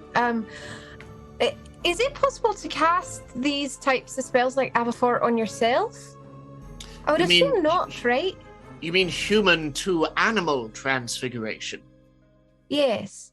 It is a difficult art, and one which you will learn in your 6th year once the foundations are in place. But most commonly, there are spells, but there are also those who pursue this practice. They are referred to as animagus, to transform yourself into an animal that is much like yourself. It is quite rare, and many wizards have failed in the trying of it. But once they have managed it, they must register with the ministry. It's a very long and often arduous process. I have a question. Yes, Miss Slughorn. Do these spells work on illegal animals like hydras? I know that they're so illegal, but I'm just curious if the spells work on those kinds of illegal animals. Well, the Avifors spell is for smaller things or animals, but you will eventually be learning spells that you will be able to cast on larger creatures. I cannot imagine that any of you in this room will be encountering anything as large as a hydra. I would never even become friends with one or be best friends. So you're right. Anyways, that was my whole question. Oh, well, good. Right, everyone. If that is everything, ready your wands, and if everyone can cast a magic roll for me, please. From what V said, it's making Sissel a little hot. So she takes off her robe, and she's wearing a purple tie. Ooh. You know, just saying. Avifort is one of my +1 spells. So can I? It's okay because 13. Oh, come on, Magnus. Can you show me up? This is Transfiguration class, right? Yes. Yeah. Okay. Yeah, did There we anybody go. notice it's purple? I wonder why. Wow. I got 13. Is it the next day? Do I have my reroll back? Yeah, I'd say so. Yeah. Okay. So, I rolled a 10. Let's go.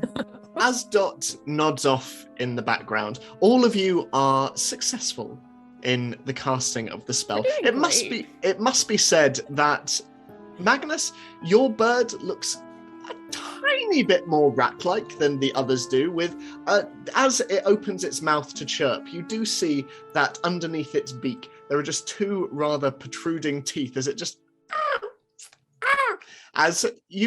the whole room is filled with the sound of various birds and bird song. But you all receive, with the exception of yourself, Dot, having nodded off in the background, you all earn, with the exception of Magnus, who earns 5 house points, the rest of you 10 house points each. But you continue your classes for the day, moving from classroom to classroom, until eventually, coming outside, you see small groups beginning to coalesce in the corridors, some wearing house colours and some in casual clothes, and all of them shuffling in the direction of the doors to the entrance hall. And you hear whispers of Quidditch as people begin to make their way towards the Quidditch pitches. What are you all doing? Grabbing my broom. I'm so excited. Are you excited? I'm gonna... Which one's mine? Sorry, which one's yours? You have Moon Tremor. Yes, sorry. It's that you can probably fly higher than anybody else. Really? I don't know if you read about that broom, but yeah, it flies higher and stays more stable than other brooms at higher altitudes. So you can get higher to look for the snitch with that. Wait, I've how got- high up does this snitch fly up to? Well, you could get really high and then look down and catch then a I could- reflection. That's really good. I like that a lot. And then I got the comet so I can zoom between all the goalposts. I was Try to knock practicing them. really hard with the snitch that I have last night and trying to catch Did it. you get any sleep? Well, I woke up really early. I went to sleep at like 10 and then I woke up at like 2 and I just went outside and I was just trying to catch the snitch. You that I got thought 4 I was hours of asleep. sleep, and now you're. Yeah. So I didn't have Oh. I couldn't practice when I was in the summer because I don't have a broom where I live. Oh, right, because you were in Scotland, which was where I live, but you didn't I come was on the visit me. That's other right. side of Scotland with my grandma's friends, it's and I such a had big to do a lot of country. work for them because It's so large. some of us had to work because we didn't just get born with a bunch of galleons in our silver galleons in our mouth. Okay, so I had to work over the summer. Money over the summer as well, though. Yeah, but like I had to work over the summer, which is why I had to be away from you in Scotland. So Right. yeah, Well, we better get out there. yeah. Are you able to try out for more than one thing, or do you just have to try out for a keeper? Or can you try out for both? Do you think? I don't actually know. You should I try think- out for both if you can. What? Keeper and what? Well, the other one you want. Didn't you want to do beater as well? Peter? Yeah. Well, yeah. I don't know if I'll be good at beater. I mean, don't tell anyone this, but you've seen me. I'm a bit clumsy. Yeah, I just wanted to make you feel like you had a shot at another one, I guess. But I don't want to fall off my broom. you're I'm not gonna very fall off scared. your broom. No, you're gonna get keeper and you're gonna catch the ball and just remember to not let it like poof at you off your broom. Well, I'll have padding. I'll have armor. I'll be fine. Oh. I'm tough. I got muscles over the summer. If you'd It's- come to practice Quidditch, you would have seen. Anyway, It's okay to be a 12-year-old, Magnus. You don't have to be a big manly man all the time. well, I don't get to choose. It's just how the hormones affect my growing body. I've got to go. He's just gonna like rush away. So as Just you the way reflect, the hormones affect my body. as you reflect on Magnus's blooming body, the rest of you, are you making your way to the Quidditch pitch? Yeah, I would assume that I would have shown up with Shannon, just waiting. Okay. And Ezra and V, yes. I am currently with V following V because I know she doesn't want to try out. So I'm trying Yeah, I to just want to watch. Maybe we can walk together, me and Ezra. Yeah. I don't think Ezra would want to try out this year. I think Ezra's a little bit preoccupied with other things happening. So I think I would just be with V. As you're walking, you just feel a familiar presence behind you as Vlad just, hey, V and Ezra, you're not, trying out, are you? No.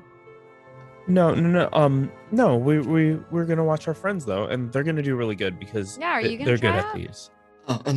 No, I was, if it's okay, I was wondering if I could sit with you, Do you want to see Benny?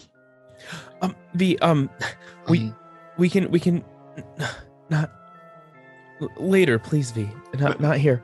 maybe There. if we sit at the very back, Yeah. where no one can see. Yeah, so you could say hi. I'll It's in my I'll keep backpack lookout. right now. If you two want to look, I can keep lookout, and I could be. I made him a little distraction. cowboy hat.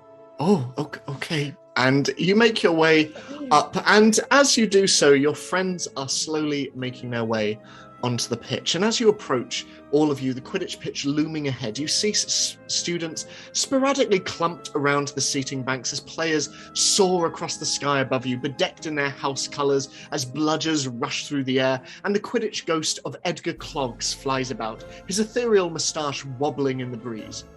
And Dot, as you keep an eye out for the snitch, you all notice that towards the centre of the pitch are 4 distinct clumps of very nervous-looking students of various years, from 2nd through to 7th. And as you approach and realise that these are all the individuals trying out, a figure approaches, her black cloak swelling behind her, silhouetting her spiky grey hair as Madam Hooch steps forward. All right then, gather round, gather round. Now, there's no need to be nervous. You're in the hands of your house captains now, and they will steer you right. Just get out there and show them everything that you'll be learning. I have absolute faith in every one of you, all right? And with that, she turns around and begins to address the students that are sat in the seating banks all around, as the various house captains come forward. And Konami Adesina steps forward, the head of Ravenclaw. Right, hi everyone. Now, obviously, we're all here trying out for competitive teams, and I can't wait to face off against some of you in the coming year. But today is about supporting each other, and it is about having fun.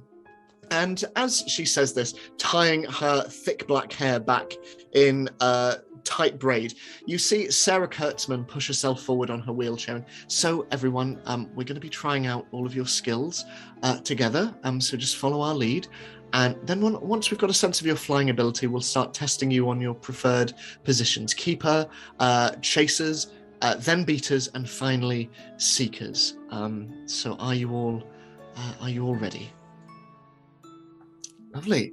And at this, the Hufflepuff captain steps forward as Rasheen Mackenzie says, "Course you are. Right, everyone head to your house tents, find a uniform that fits, and we'll get right on.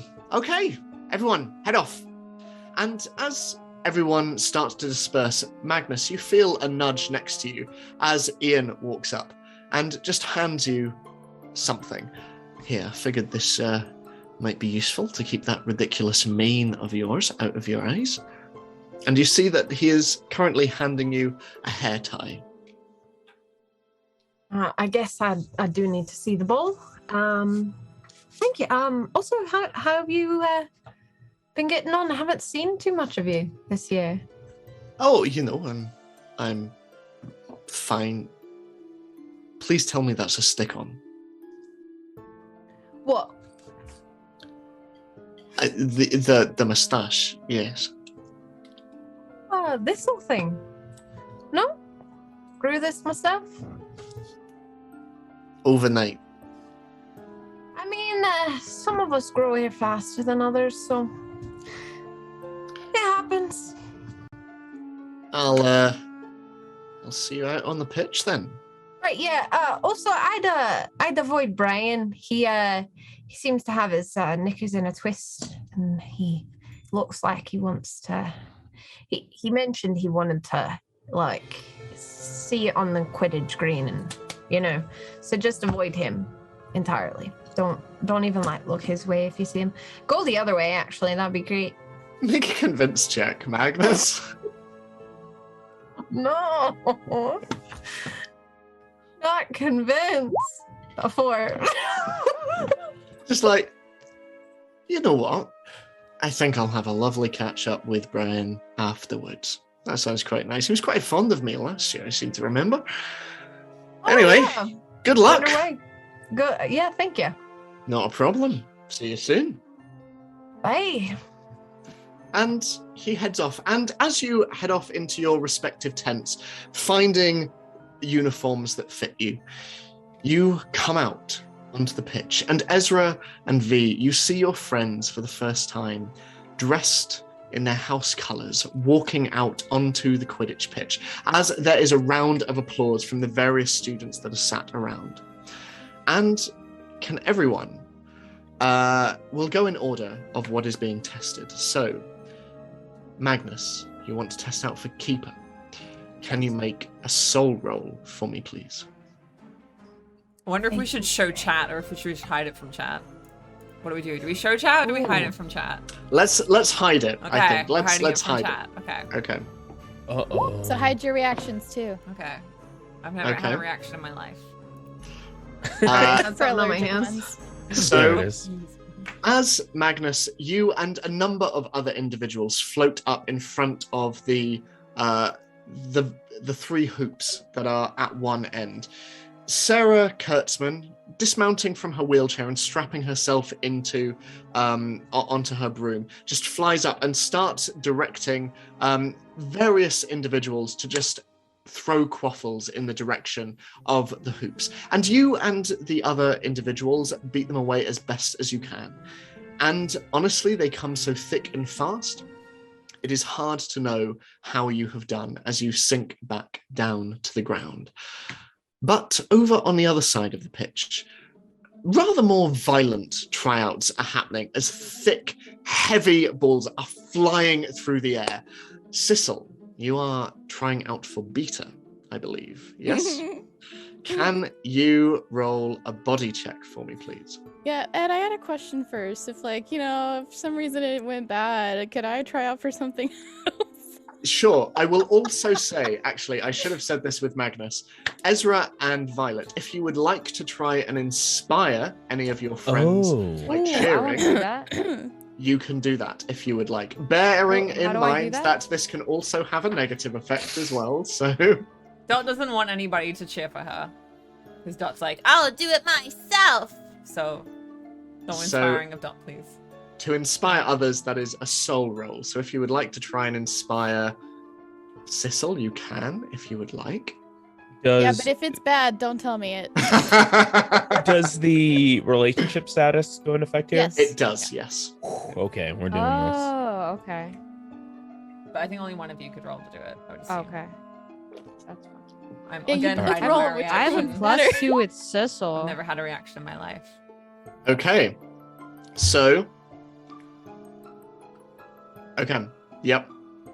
I can't really say... Okay, so basically you have succeeded in inspiring. So that means you can choose +1...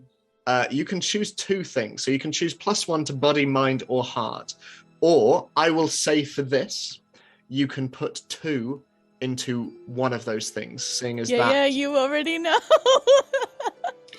Let's do the body. Let's go. So, Sissel, if you would like to roll for body to see how you do with your +2. And no reaction. I almost don't even want to look. Don't look. I don't want to look. Okay. And so you fly through the air with bludgers moving all around you. You can see in the distance Shannon looking quite concerned as you just swing your bat around, and you take one to the arm at one point, and I inspire it Sissel? stings. Yeah, you could. Ezra already did though, so Ezra's, okay. yeah. Gotcha. So as you look from the distance, Magnus, and you can see Sissel just like batting away these large bludgers. She's doing okay. But again, like yourself, it is hard to know how well in comparison to everyone around her. Which brings us finally on to the Seekers. As Dot, you watch as Sarah Kurtzman just lets loose the snitch and it flies around. And if you can make a mind roll for me, please.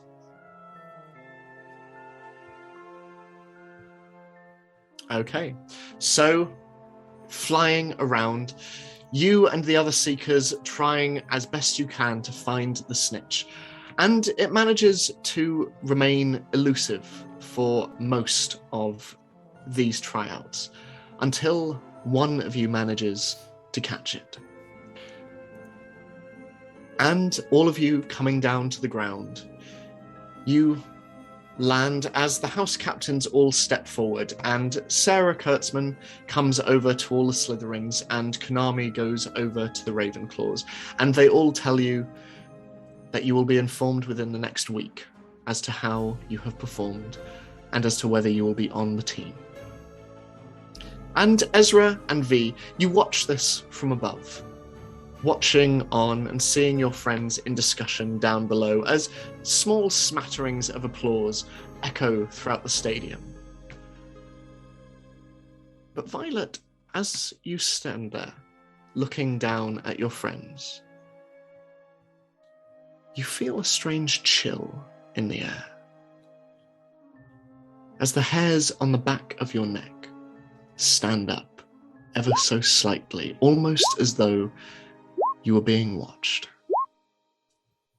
And turning around, you see nothing there, but you can see your breath in the air in front of you. And then it is gone.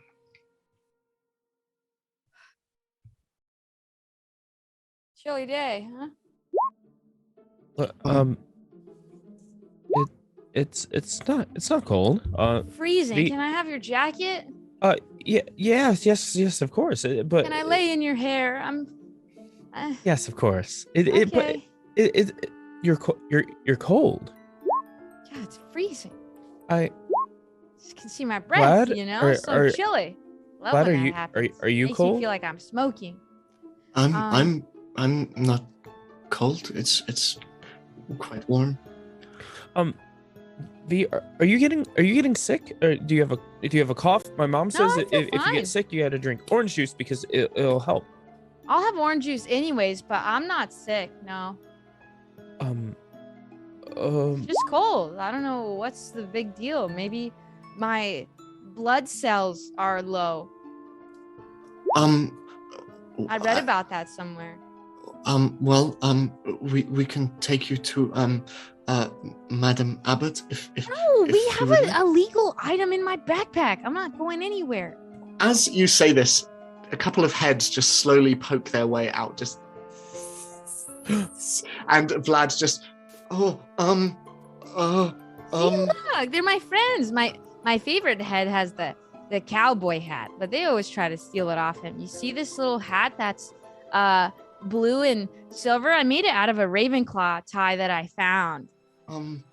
Ezra, did we say we were going to take Benny to Hagrid today?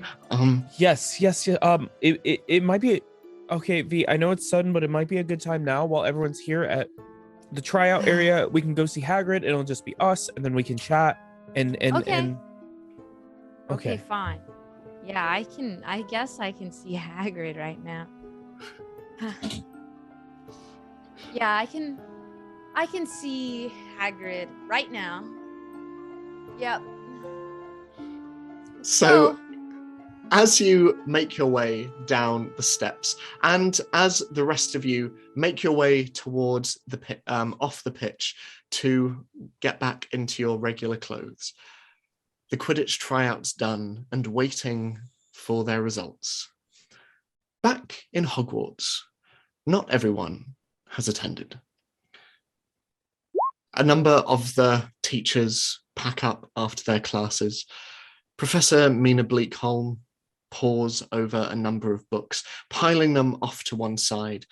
In the grounds, Hagrid, unbeknownst and unknowing that he is soon to receive visitors and a very, very surprised guest, is currently picking pumpkins from the patch that is next to his hut. And students as well move through the school. And Rose, moving away from her last class, makes her way towards the Hufflepuff common room, moving down the stairs and past the portrait of the fruit that leads into the kitchen, and briefly sort of tickling the pair to open it, drops off a number of tins of coffee beans that she got while she was on holiday in Brazil with their parents, and giving them to a very, very grateful creature, although it is very hard to know given his almost perpetual dour demeanor. But as Rose walks forward, alone in the corridor, suddenly everything becomes very cold. And in the air all around her, her breath starts hanging in the air like a mist. She looks around, suddenly very cold, and a cracking sound fills the air.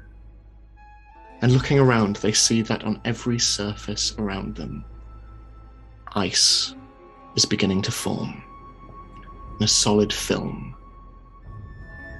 And in a moment, it is as though all hope drains from their body.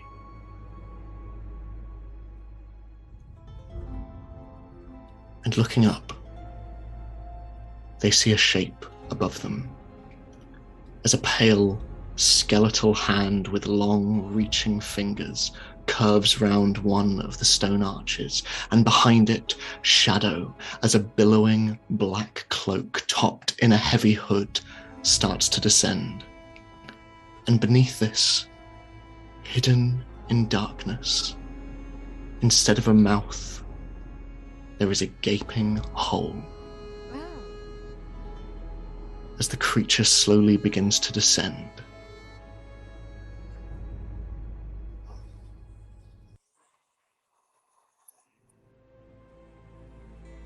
and Rose screams, and it echoes through the empty corridors as they stand alone, a Dementor descending from the ceiling.